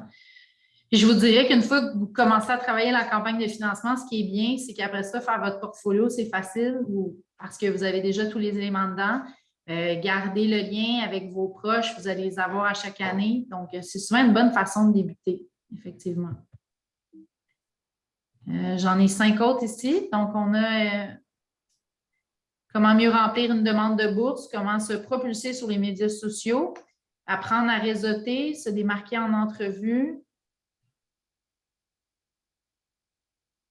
et d'autres choses, dans le fond, si vous avez d'autres intérêts. On a eu, je pense, Gabriel, avec les athlètes RBC, on a eu une très, très belle formation qu'on pourra vous mettre. Là, on veut développer une plateforme de formation, je vais vous en reparler, mais au niveau de l'image de marque, on a une super belle, on a eu des Olympiens aussi qui sont venus nous parler comment développer son image de marque. Mais aussi, je pense que là, dans le chat, on a eu une belle suggestion là, de justement pour les filles, les jeunes mineurs, comment qu'est-ce qu'on veut mettre, pas mettre sur, par exemple, une page d'athlète. Donc, on va essayer de faire venir des spécialistes aussi là, avec nous pour nous conseiller, puis comment donner un petit atelier là-dessus. Super. Merci beaucoup. Donc, à venir, juste un petit mot, là, parce que la vedette ce soir, c'est Florence. Dans le fond, au Club de la médaille d'or, ceux qui ne connaissent pas le club, ça fait 50 ans qu'on existe. On est une organisation qui soutient les athlètes olympiques depuis plus de 50 ans, mais maintenant, on soutient davantage les athlètes identifiés espoir, relève, donc ils rentrent dans leur cheminement. On est vraiment la porte d'entrée pour les parents et les athlètes. En fait, on veut vraiment se positionner comme ça de plus en plus. On sait que c'est vraiment un besoin. Les parents, tous les jours, j'ai des appels de parents d'athlètes. J'essaie de prendre du temps chaque semaine pour pouvoir répondre et aiguiller certains athlètes. Donc, on est en train de déposer une demande là, au ministère pour vraiment développer un cursus de formation. On est vraiment en train de développer un cursus de formation puis d'atelier. Comme je vous ai dit, on voudrait avoir un contenu où on pourra y mettre de la documentation, on pourra y mettre des idées, des capsules, des témoignages. On a énormément d'Olympiens dans nos anciens boursiers. Donc, même des témoignages de parents, puis on aimerait créer vraiment une belle communauté de parents puis d'athlètes, en fond, qui s'échangent des conseils et tout ça. C'est sûr qu'on ne fera pas ça toute cette année, mais notre but, c'est vraiment de faire grandir cette communauté-là parce que je pense que les idées, les astuces que vous avez, on va être capable de les partager ensemble. Donc, cette année, on va travailler certains projets pilotes, quelques petites cohortes de parents athlètes. Je sais que Florence, elle va aller voir des athlètes sur le terrain peut-être. Sinon, un élément, effectivement, j'ai vu dans les questions, dans les sondages, dans le fond, qu'il y a beaucoup de gens intéressés au portfolio d'athlètes. Donc, je peux vous dire qu'on a déjà commencé à travailler 2 exemples de portfolio. On en a regardé une vingtaine qui existent déjà pour en avoir qui sont facilement adaptables pour vous. On a aussi des partenariats avec Paragraphe, qui est un de nos partenaires, pour pouvoir, comme dans le fond, imprimer pour certains qui en auraient besoin. On a fait des tests, c'est vraiment beau. Fait que pour des gens qui ont des besoins plus importants, ça peut être une bonne idée. On a aussi un partenaire qui est intéressé à nous aider pour monter des micro-sites web là, pour les athlètes. On l'a fait dans le passé. C'est souvent des athlètes qui ont besoin de mettre un petit peu plus de contenu puis des vidéos de ça au lieu de faire juste une page d'athlète ou bien un Instagram. Donc, on aimerait probablement redonner à chaque année probablement une conférence sur différentes thématiques, mais qui touche tout le temps la recherche de financement, le développement d'image de marque. Donc, on en a une qu'on avait faite avec RBC qui va être probablement disponible. Ça va dépendre de Gabrielle si elle veut, si on va pouvoir la rediffuser, puis si les athlètes, évidemment, sont disponibles. Sinon, on la mettra en rediffusion. Puis, dans le fond, nous, on a différents programmes aussi. Le programme Première Bourse, c'est vraiment des bourses qui sont offertes à travers le programme Sport Québec. Je pourrais vous donner plus de détails. Tout est sur notre site Internet, mais les gens qui ont des questions, vous pouvez nous les soumettre. Mais le programme le plus intéressant qu'on veut vraiment pousser parce qu'on pense vraiment qu'on peut aider une grande majorité d'athlètes de cette façon-là, on a déjà été chercher des parrainages d'environ 100 000 $ pour des athlètes. Donc, souvent, comme on a dit, quand on a fait le travail de notre portfolio puis de me faire notre réseau de contacts, souvent les parents, avec ce qu'on a fait comme accompagnement, sont capables d'aller chercher dans leur entourage un partenaire, souvent un oncle, un cousin d'un cousin ou d'un ami ou dans son réseau, dans sa région, qui a une petite entreprise, puis nous, on est capable de faire des ententes de partenariat. Puis vu qu'on est un OBNL, bien, en fait, il n'y a pas de taxes, il n'y a rien, donc on peut émettre des factures. Puis ça, c'est vraiment bien parce que les athlètes reçoivent rapidement de l'argent puis commencent à établir justement cette relation. C'est un mélange un peu de love money puis de commandite. Là. Je dirais que ça se positionne un peu entre les deux. Puis dans le fond, nous, on bonifie un peu avec tout l'accompagnement personnalisé, puis dans le fond, différents services pour les aider davantage. Donc, je vous dirais que dans les différentes régions, notre but, c'est de faire connaître ce programme-là aux petites entreprises pour que dans quelques années, bien, on puisse nous-mêmes aller vous aider à dénicher ces partenaires-là sur le terrain. Donc là, dans un premier temps, on va développer des outils avec vous, mais par la suite, on va pouvoir vous aider à aller chercher ces commandites-là puis avoir de l'argent disponible en extra pour pouvoir bonifier, dans le fond, peut-être ce que vous allez trouver. Ou pour ceux qui n'ont pas de réseau, bien, capable de les aider à... C'est un peu notre rêve, là, dans le fond, d'y arriver. Donc, pour nous suivre, n'oubliez pas d'aller, on a notre page Facebook, médias sociaux, on est actifs. On va aussi suivre Florence un petit peu cet été. On a des événements, donc, tu sais, c'est comme ça qu'on ramasse beaucoup des fonds. Donc, on devient membre, on a des événements VIP aussi vraiment intéressants. On rencontre aussi un réseau de personnes. Donc, éventuellement, on va avoir de plus en plus de partenaires avec le programme Athlète d'abord. Donc, on va être capable de mettre tous ces gens-là en contact. Puis, on a différentes activités là, qu'on va faire cette année. Donc, on a nos partenaires, c'est les équipes professionnelles à Montréal. Donc, on va aller voir les Canadiens, CF Montréal, Tennis Canada. Donc, pour vous, si vous participez à nos événements ou des amis d'amis, bien, ça permet quand même au club de donner plus de bourses l'année prochaine.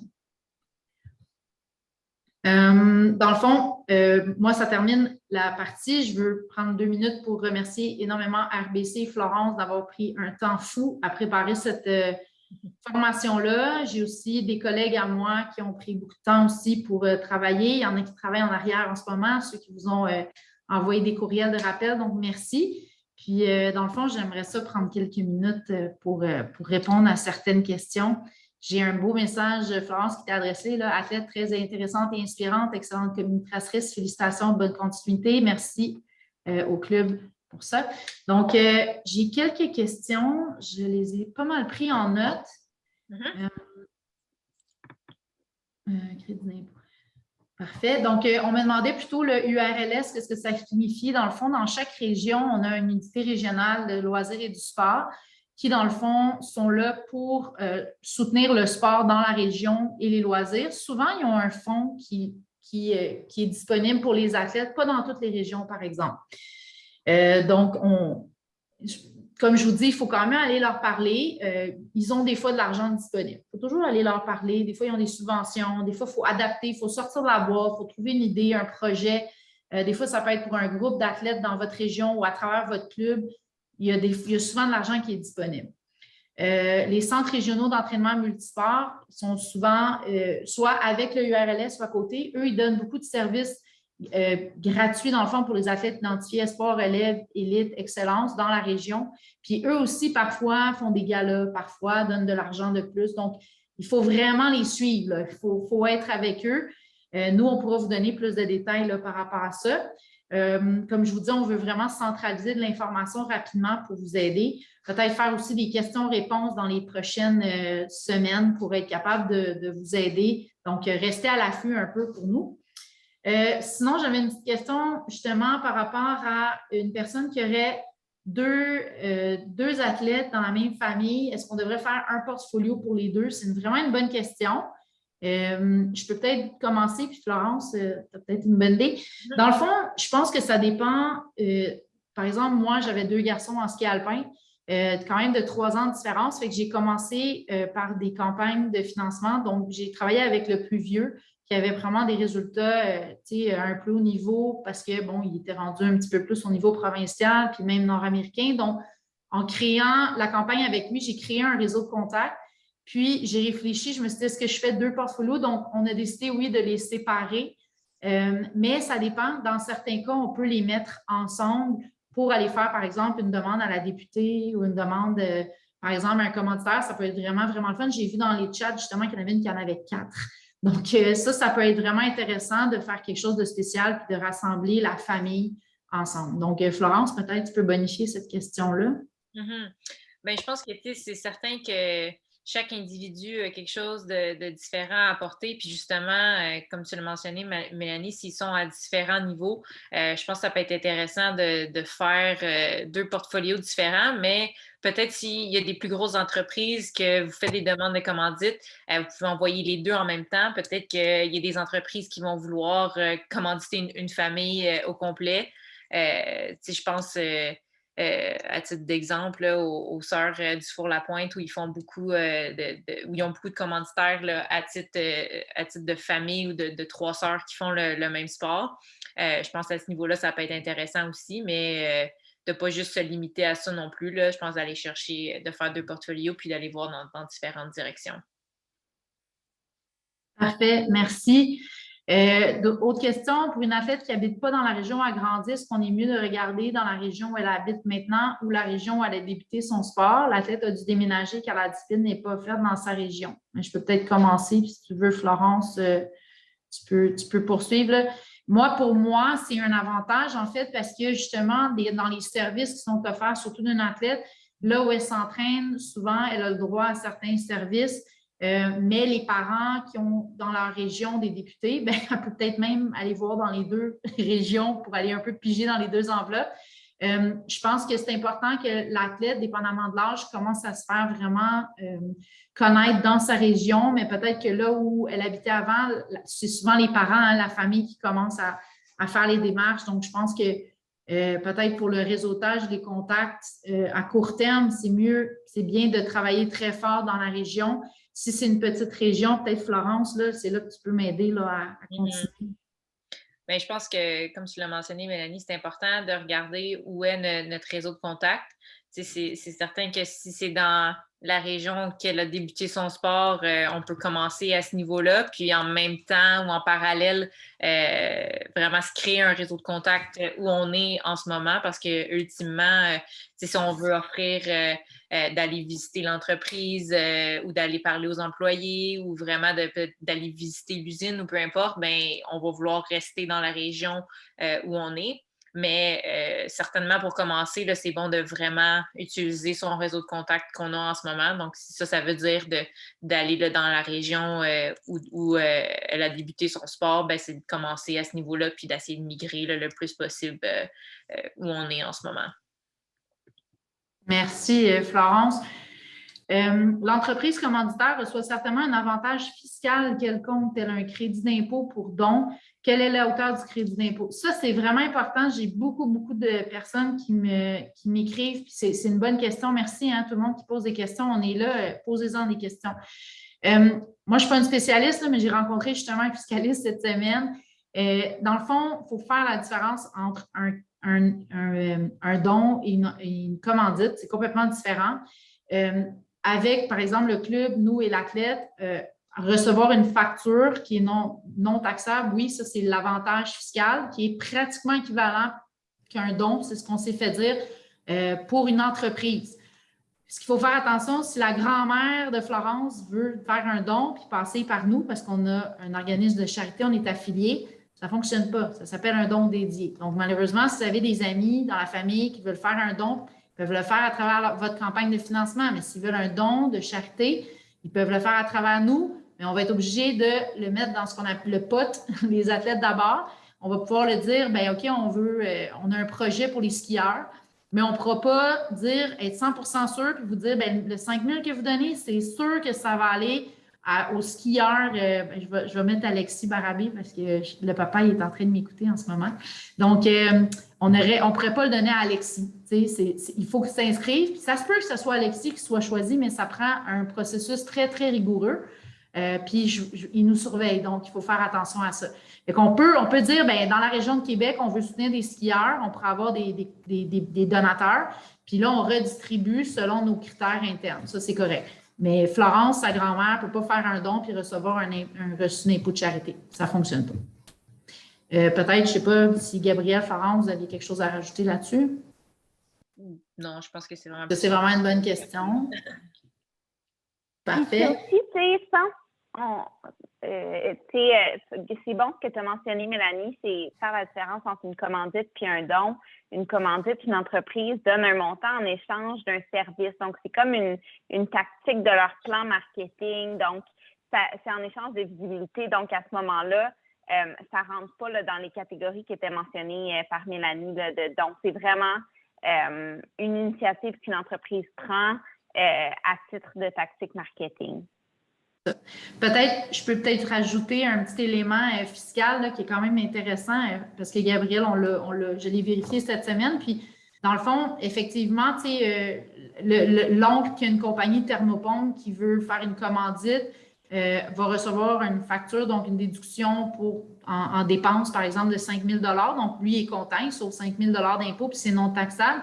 Mais effectivement, s'il va chercher une entreprise qui veut vraiment faire la visibilité dans les médias traditionnels, là, par exemple, il y a des taxes à charger. Fait qu'il y a toute une petite dynamique à faire, puis ça, c'est pour ça aussi que vous passez par nous pour ces éléments-là, parce que nous, on est capable aussi de s'assurer que l'athlète, il donne à l'entreprise qui veut de la visiter en échange, qui respecte son entente aussi. Fait qu'on est un petit peu là pour ça aussi. Donc, il y a des petites technicalités comme ça, mais en gros, c'est vraiment facile quand même avec une entreprise de rapidement recevoir des déductions au niveau des dépenses. C'est plus ça. Fait que c'est 2 catégories. Puis éventuellement, bien, vous pourrez aussi demander de donner un peu de love money en parallèle à titre personnel. Autre question, pour les plus petites entreprises de services local, quels bénéfices je peux leur offrir? Peut-être Florence? Oui.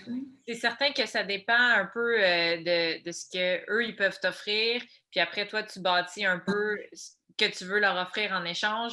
Donc, dépendamment, là, si ils t'offrent, admettons comme exemple, 10 services par année ou 50 services par année, c'est sûr que là, ton offre va un peu différer. S'ils ne t'offrent pas beaucoup, ben toi, il faut que tu ajustes ton offre en fonction de qu'est-ce qu'ils peuvent t'offrir. Donc, plus ils t'offrent de séances ou de sessions, bien, peut-être que toi, plus que tu peux leur offrir. Mais après, c'est de voir aussi avec leurs besoins. Si c'est un service local, une clinique qui fait juste de la promotion dans la région, tu peux leur poser des questions aussi à savoir, eux, qu'est-ce qu'ils recherchent à titre de visibilité. Est-ce qu'ils aimeraient ça juste de la visibilité dans la région? Est-ce qu'ils aimeraient ça peut-être prendre de l'expansion puis que tu leur offres la visibilité quand tu vas à tes compétitions au niveau dans les autres provinces, au niveau national, peut-être international. Fait que si tu n'es pas sûr de qu'est-ce que tu peux leur offrir, c'est possible d'aller leur poser des questions aussi là, pour vraiment essayer le plus possible d'avoir une approche qui va être intéressante pour eux. Puis, je peux peut-être ajouter, Florence, juste l'expérience des gens qui sont venus nous consulter, dans le fond, quand je travaillais pour un centre régional. Ayez pas peur d'aller demander des services. C'est vraiment facile pour les gens. Puis, eux autres, ça va les engager dans votre projet. C'est plus facile que de demander de l'argent en premier. Donc, moi, je vous dirais, commencez par ça, établissez une relation, puis surtout, une fois que vous savez vraiment vos besoins, n'hésitez pas à leur en parler parce que souvent, les gens qui ont des entreprises, ils ont énormément un gros réseau de contacts d'entreprises. Donc, souvent, c'est même plus vous qui allez faire la recherche, c'est eux qui vont dire, ben attends, je connais 2, 3, 4 personnes, on va pouler ensemble, puis on va vous aider. Fait que ce qui est important, c'est que vous ayez essayé d'aller en chercher quelques-uns, même s'ils vous donnent juste du service au départ, c'est déjà un début qui est vraiment important.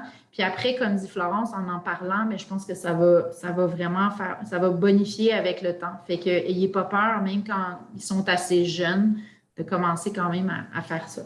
J'avais une question aussi par rapport à quel âge on commence à faire des recherches de commanditaires. Je vais laisser Florence bonifier un petit peu, mais je pense que ça dépend vraiment de l'argent que vous cherchez. Dans des sports comme je ne vais pas dire des sports parce que tous les sports sont rendus vraiment chers, mais des fois à 12, 13 ans, 14 ans, un athlète est déjà soit rendu élite, très, très fort, puis il a besoin de beaucoup d'argent. Des fois, dans un autre cas, l'athlète a 13 ans, très jeune, mais il a, comme en ski, ils ont besoin de 25 000 à 13, 14 ans. Mais là, on n'est pas capable de montrer un portfolio qui est avec un niveau d'athlète international comme les Florence.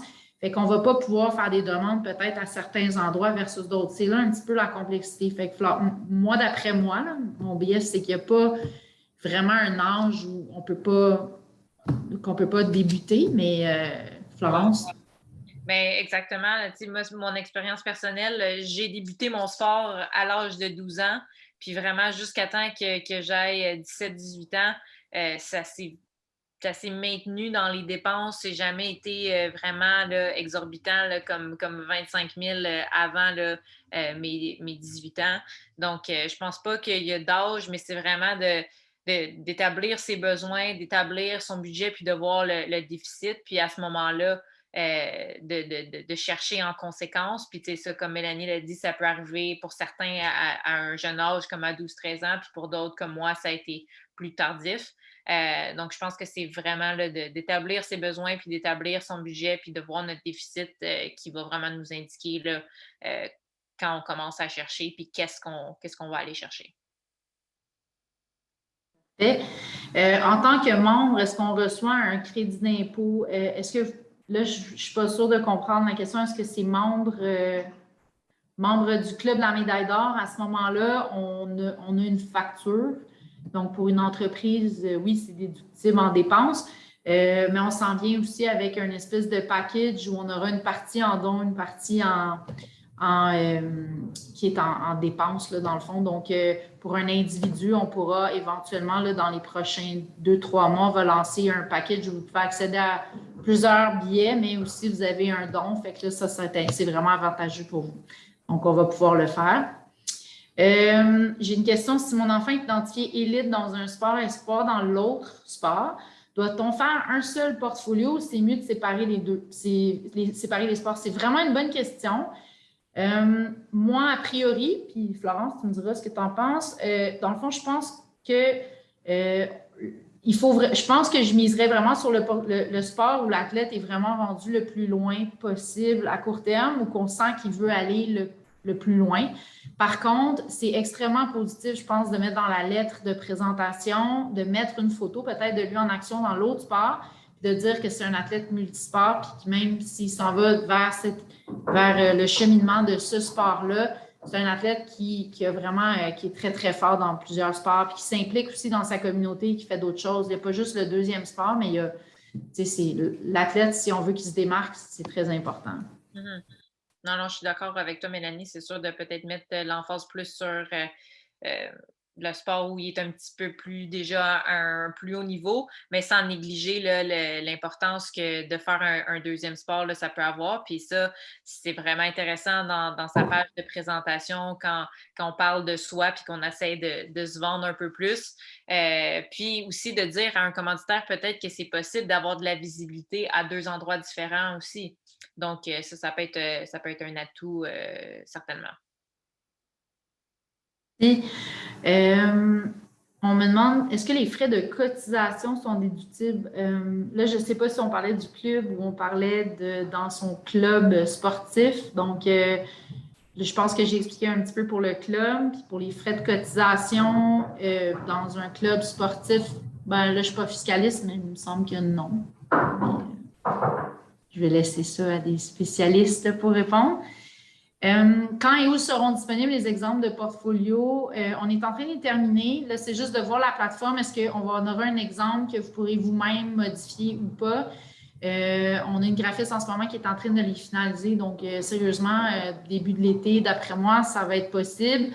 Puis, comme j'ai dit, on veut aussi monter des exemples, des cohortes de parents là, pour pouvoir développer correctement puis avoir des ateliers aussi sur comment développer ça, puis votre campagne, puis choisir vos stratégies adéquates. Donc, si vous êtes intéressé, juste m'envoyer un message à direction@clubmédailledor.org, puis on va essayer de vous rejoindre par rapport à ça. Je regarde, j'ai des... Merci Florence, bravo Florence, merci Florence. Ah, très bonne question. Quand des athlètes ont 2 nationalités, quels sont les risques de demander des 2 côtés? Ouf, c'est une bonne question. Florence, as-tu eu des partenaires, des athlètes qui ont eu ça? Non, pas vraiment, mais je veux dire, moi, je ne vois pas de je pense qu'il n'y a pas de problème à ça d'aller voir. Peut-être que dans la deuxième nationalité autre que canadienne, ça peut être potentiellement plus facile. Peut-être qu'on a autre chose à aller chercher à ce niveau-là. Moi, j'irais voir des deux côtés également, là, sans me limiter, là. Effectivement, je pense que c'est peut-être plus au niveau des brevets que là, il va falloir choisir un certain niveau, pour quel pays, dans le fond, on veut être. Je ne suis pas sûre qu'on peut être breveté dans les deux, mais encore là, rendu là, il faut demander à la Fédération nationale pour le demander. J'avais des questions aussi, peut-être juste par rapport à ceux qui veulent, par exemple, appliquer pour la NCA, des choses comme ça, au niveau des commandites, il faut quand même faire attention, là, juste lisez les règlements correctement parce que je sais que des fois, si vous avez des commandites officielles, je ne dis pas des bourses ou des choses comme ça, mais il faut faire vraiment attention. Fait que ceux qui ont l'intention d'aller dans la NCA, aller chercher des full scholarships, ça va être vraiment important que vous lisiez, puis peut-être prendre un rendez-vous. Il y a beaucoup d'entreprises là, qui vous aident à dénicher des bourses, etc. Fait que n'ayez pas peur de lire au moins les règlements sur la NCA parce que je sais que, par exemple, en athlétisme, il faut faire vraiment attention. Puis dans d'autres sports là, qui demandent, dans le fond, de faire attention aux commandites. Avez-vous des trucs particuliers pour les gens qui sont en région, moins d'entreprises, moins de population, moins de capital disponible? Florence? Oui, bien, je viens quand même d'une petite région, là, Valleyfield.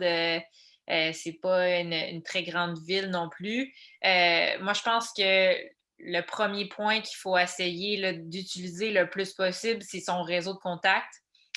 Comme Mélanie l'a mentionné aussi, c'est d'essayer le plus possible d'aller chercher les personnes de son entourage, les personnes qu'on connaît, si on a une entreprise dans la région ou on travaille dans la région, de parler à ses collègues le plus possible, puis d'essayer d'agrandir son réseau de contacts. Puis je pense que même à des fois, être en région, c'est certain, là, comme j'ai vu les points, là, moins d'entreprises, moins de population, moins de capital disponible, mais c'est davantage tissé serré. Moi, je sais qu'à Valleyfield, j'ai été la première athlète ou la première athlète féminine à participer aux Jeux d'été. Donc, c'est d'essayer d'utiliser ça à son avantage aussi. Peut-être que dans votre région, l'athlète est la première à compétitionner au niveau national dans un sport. Fait que c'est essayer d'exploiter ces choses-là, puis de vendre ça aussi là, aux entreprises. Mais je pense que vraiment, là, essayer d'agrandir son réseau de contacts, d'en parler le plus possible, de vraiment créer des opportunités là, à travers le bouche à oreille, vraiment le plus possible.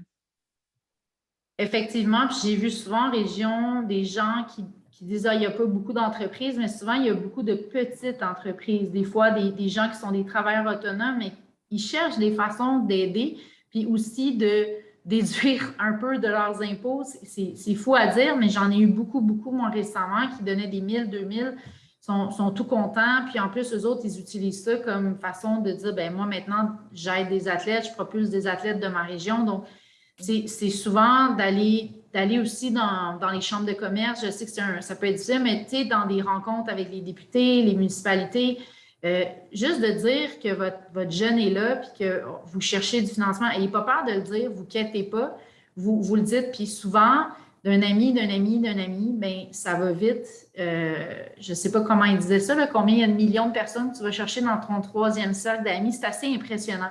Puis, en tout cas, moi, à titre personnel, ça a fonctionné. Je n'avais aucune idée. J'ai reçu à un moment donné un appel, puis quelqu'un était prêt à me donner 5-10 000 pour mes jeunes. Puis, c'était vraiment une personne qui connaissait une autre personne, mais j'avais pris le temps, j'avais repris contact. Je savais qu'il y avait beaucoup de contacts, puis je suis arrivée à un moment donné avec des informations claires. Fait que vous ne savez jamais quand est-ce que ça va arriver. Puis, mes athlètes n'étaient pas rendus au niveau de Florence encore. Donc, puis j'en ai vu beaucoup dans les dernières années comme ça. Le dentiste du coin, le médecin du coin, le député qui a parlé à son ami, qui a parlé à l'autre personne qui avait une compagnie. Donc, il ne faut juste pas avoir peur d'aller sur le terrain et d'aller en parler. Mm-hmm. Quels sont les conseils pour les jeunes qui sont très timides et n'ont pas encore de courage pour chercher des commandites? Bien, ça, c'est normal. Hein? Je vous le dis, là, moi, c'est rare qu'avant 18 ans, les jeunes vont se prendre en main pour vraiment aller chercher des conseils. Florence, je te laisse répondre. Bien, je pense que ça a été ça aussi un peu l'objectif d'aujourd'hui, d'essayer de donner des outils pour se préparer le plus possible, puis pas arriver envoyer un courriel ou être en face d'un commanditaire ou d'un futur commanditaire puis pas savoir quoi dire.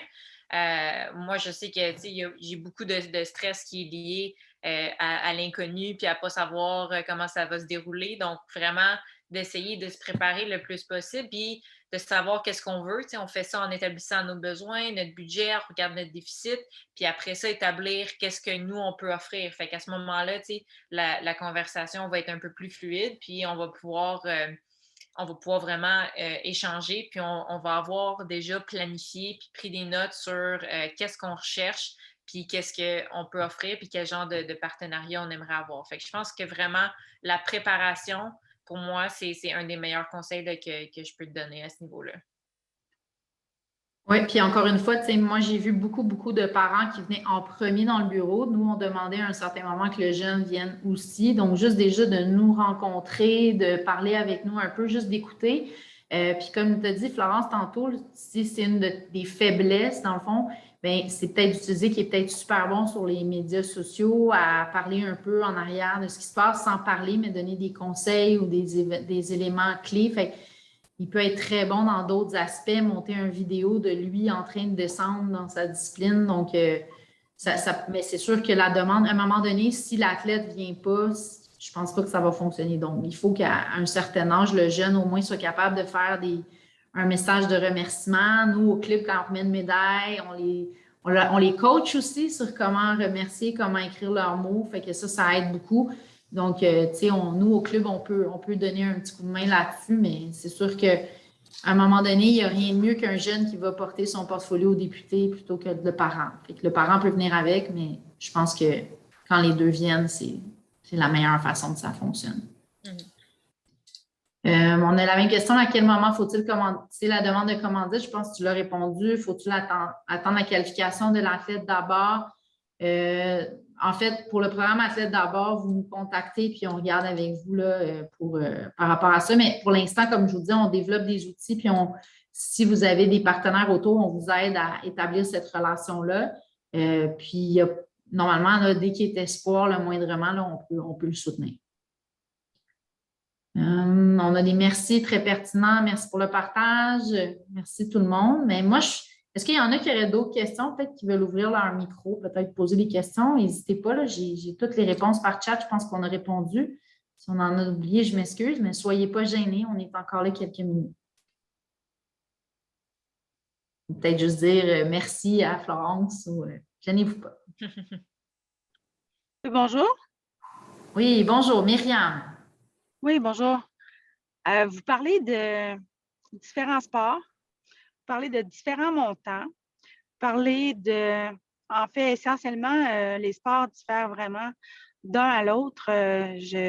Bravo à Laurence pour ses performances et tout son engouement pour son sport et tout, mais je constate qu'elle est très vieille pour pouvoir continuer à faire ça encore comparé à nos enfants qui sont dans le tennis.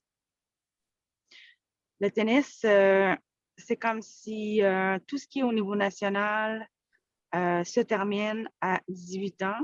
On ne peut pas comparer ça avec la natation, on ne peut pas comparer ça avec d'autres sports. Qu'en est-il? Justement, vous parlez des plus jeunes devant être accompagnés par des parents et tout ça, mais Laurence a rejoint l'équipe canadienne à 18 ans. Pour nous, nos enfants, ça se joue aux alentours de 15-16 ans. Qu'en est-il? Donc, votre question, ça serait plus au niveau comment vous faites pour approcher des commandites par rapport à le fait qu'ils sont plus jeunes, c'est ça? Oui, c'est ça, mais encore plus par rapport au fait, vous parlez des athlètes identifiés et tout ça, mais comme nous, nos enfants, justement, commencent à être identifiés seulement à 14-15 ans. Sauf que à partir de 18 ans, de base, si on ne fait pas partie de l'équipe canadienne, il faut pratiquement qu'ils se dirigent vers l'université américaine. Puis les frais ne sont pas de 8-10 000 par année. Ça coûte 50, 60, 75 000 à l'âge de 14 ans pour faire partie d'un club, d'un sport-études. commencer à faire le tournoi parce qu'ils doivent commencer à faire des tournois internationaux dès l'âge de 14 ans. Sinon, ils se perdent dans la compétition. Donc, quelles seraient les opportunités pour nos enfants dont je pense que la majorité des joueurs de tennis et joueuses de tennis, c'est la même ballgame. Oui, peut-être Florence, tu peux répondre, mais moi, je peux vous dire, j'ai accueilli moi-même 2 athlètes de tennis provenant d'autres régions chez moi à l'âge de 14-15 ans, fait que je connais bien le système. Ça ressemble beaucoup au système en ski aussi, un peu plus vieux par contre, où ils doivent vraiment dépenser des 30-40 000 dès l'âge de 13, 14, 15 ans. C'est sûr que il n'y a pas de réponse miracle. Par contre, je peux vous dire que j'ai beaucoup d'athlètes qui sont supportés en ce moment par des donateurs, des gens, des hommes d'affaires de la région. C'est ça, ça prend un homme d'affaires de la région qui va vous aider s'il vous manque des 20, 30, 40 000 mais ça revient quand même à la base. Il faut être super bien préparé, il faut monter vos outils parce qu'il faut après aller dénicher ces personnes-là. Il n'y a pas de recette miracle. J'avais des gens, les parents étaient quand même médecins, puis ils ont à un moment donné se sont dirigés plus effectivement vers l'université américaine, où là, tu as des services vraiment pour monter, puis sans bourse, c'est sûr que tu ne peux pas continuer aux États-Unis. Fait que ça, c'est toute une autre question. Mais à 13, 14, 15 ans, puis j'en ai vu, là, j'en ai beaucoup, là, je ne peux pas dire personnellement qui, mais on a beaucoup d'athlètes, nous, au Club de médaille d'or, qui sont soutenus à raison de 10, 15 000 par année, 7 000 par des donateurs, là, des gens qui donnent dans la région, surtout des partenaires. Mais il n'y en a pas beaucoup, tu sais, moi-même. Puis l'option qu'il y a, ben, c'est effectivement de travailler à aller chercher dans les clubs qui offrent le plus de services, puis aller à un entre-deux où effectivement, tu vas pouvoir jouer moins de tournois que les autres qui ont les montants de 50 000 par année, puis tu vas prendre 3-4 ans, puis tu vas être obligé, tu vas passer par l'université. Mais je pense que l'idée, c'est de monter justement ton portfolio, puis de savoir que peut-être de la façon traditionnelle, ça ne sera pas si facile. Donc, tu vas probablement essayer de miser plus sur les universités, puis d'autres astuces pour prendre un chemin qui est différent. Parce que effectivement, tu ne peux pas te battre contre des gens qui dépensent des 60 000 par année. Florence, peut-être? Oui, ben, personnellement, moi, ça ne me touche pas moi personnellement, mais ça l'a touché ma famille parce que ma soeur, c'était une joueuse de tennis, elle est allée jouer pour l'université américaine en Alabama. Fait que quand elle était plus jeune, à 13-14 ans, je sais que mes parents organisaient beaucoup des levées de fonds. Mon père, lui, avait une grande passion pour le vin. Donc, il organisait des levées de fonds autour de cette passion-là que lui avait pour ramasser des fonds pour que ma soeur aille faire des tournois. Je sais que c'est certain que le tennis, c'est un sport qui est très, très coûteux. Puis, comme vous l'avez mentionné, chaque sport diffère. Moi, c'est ça, en kayak d'eau vive, le pic de performance est à un âge plus tardif, tandis qu'au tennis, c'est plus jeune.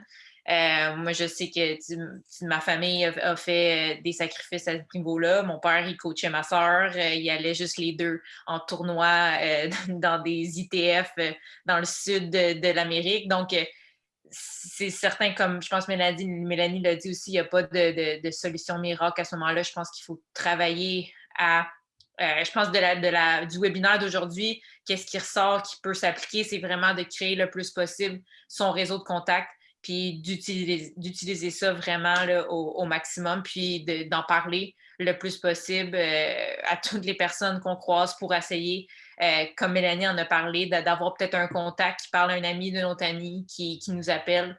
Je pense qu'il y a des sommes d'argent là, qui ne sont pas vraiment le petit, qu'est-ce que Mélanie elle a vécu personnellement. Donc, je pense que ça peut aider quand on les accumule une à la suite de l'autre. Merci beaucoup. Maintenant que tu dis ça, oui, je connais ta sœur. Très bonne joueuse de tennis. Vous parlez de région. Quand on habite la métropole de Montréal, ce n'est pas une région. Qu'est-ce qu'on fait? Mm-hmm. Mais je pensais de peut-être voir dans son quartier. À Montréal, c'est tout divisé en quartiers. Moi, j'ai vécu à Montréal pour aller à l'université. J'étais dans un petit quartier. Il y avait le café du coin, l'épicerie du coin, de vraiment peut-être regarder les entreprises qui sont dans notre quartier, qui sont à notre proximité, puis d'utiliser ça comme visibilité aussi, puis de dire, moi, je fais partie de votre quartier, je peux vous offrir de la visibilité à ce moment-là, puis peut-être aussi à l'extérieur du quartier, donc même juste à Montréal en tant que tel. Là. OK. Merci beaucoup pour les idées. Merci. Il y avait d'autres questions. Peut-être en prendre une ou deux s'il y en a. Sinon, je pense qu'on a répondu à plusieurs questions. Parfait. Donc, je voulais vous remercier tout le monde. Je sais que c'est vraiment pas facile. On ne peut pas répondre à toutes les questions présentement. Comme je vous dis, nous, on va travailler vraiment fort. Justement, le pouls que vous nous donnez, les questions que vous avez mis en place, les montants qui vous manquent aussi, toutes ces informations-là sont vraiment importantes pour nous. Fait dans les prochaines minutes, dans le fond, on va vous envoyer un courriel pour vous remercier, premièrement, puis avec aussi un lien pour remplir le sondage de satisfaction, mais qui reprend un peu quelques questions qu'on vous a posées aujourd'hui. Puis, s'il vous plaît, si vous avez des infos, des commentaires, des idées magiques, des partages de témoignages extraordinaires que vous voulez faire ou des gros besoins que vous avez, n'hésitez pas. Nous, on veut vraiment s'entourer de personnes clés qui vont vous aider là-dedans parce que chacun a son chemin, puis je sais qu'il y a des sports qui coûtent extrêmement cher. Mais je vous le dis, moi, tous les jours, je vois des athlètes qui ont des besoins, qui ne réussissent pas, puis ils ne fonctionnent pas. Puis je pense que ce qu'il faut retenir aussi, c'est la combinaison des différentes idées. La campagne de financement cumulée avec une personne, un Love Money, cumulée avec des choses. À un moment donné, on bâtit ça, puis tu ne peux pas tout bâtir en 2 semaines. Donc, à moins d'être vraiment chanceux, là, ça se peut, mais je pense qu'il y a un travail de base qui doit être fait, puis c'est un peu ça, je pense qu'on voulait vous expliquer. Puis après, vous prenez les outils qui sont les meilleurs pour vous, puis vous essayez d'aller les trouver parce que je sais que vous êtes passionné puis vous voulez aider vos jeunes le plus possible, mais il n'y a pas juste un chemin non plus là, qui permet de se rendre. Sandrine, vous aviez levé la main. Bonjour, Sandrine. Oui, bonjour. J'avais une petite dernière question. Est-ce qu'on peut vous contacter pour faire le portfolio? Oui, vous pouvez m'envoyer un courriel, dans le fond. Moi, je vais prendre les noms des gens intéressés, puis on va prendre le temps soit de faire un petit appel ensemble, puis de toute façon, tous les gens qui ont participé à la formation, vous allez rester un peu dans la loupe. On va vous tenir informés, puis abonnez-vous aussi à nos médias sociaux, etc., parce qu'on va faire des appels aussi de gens qui sont intéressés. Comme je vous dis, cette année, on a reçu un petit financement pour débuter, puis je travaille beaucoup avec des projets pilotes. J'aime beaucoup ça.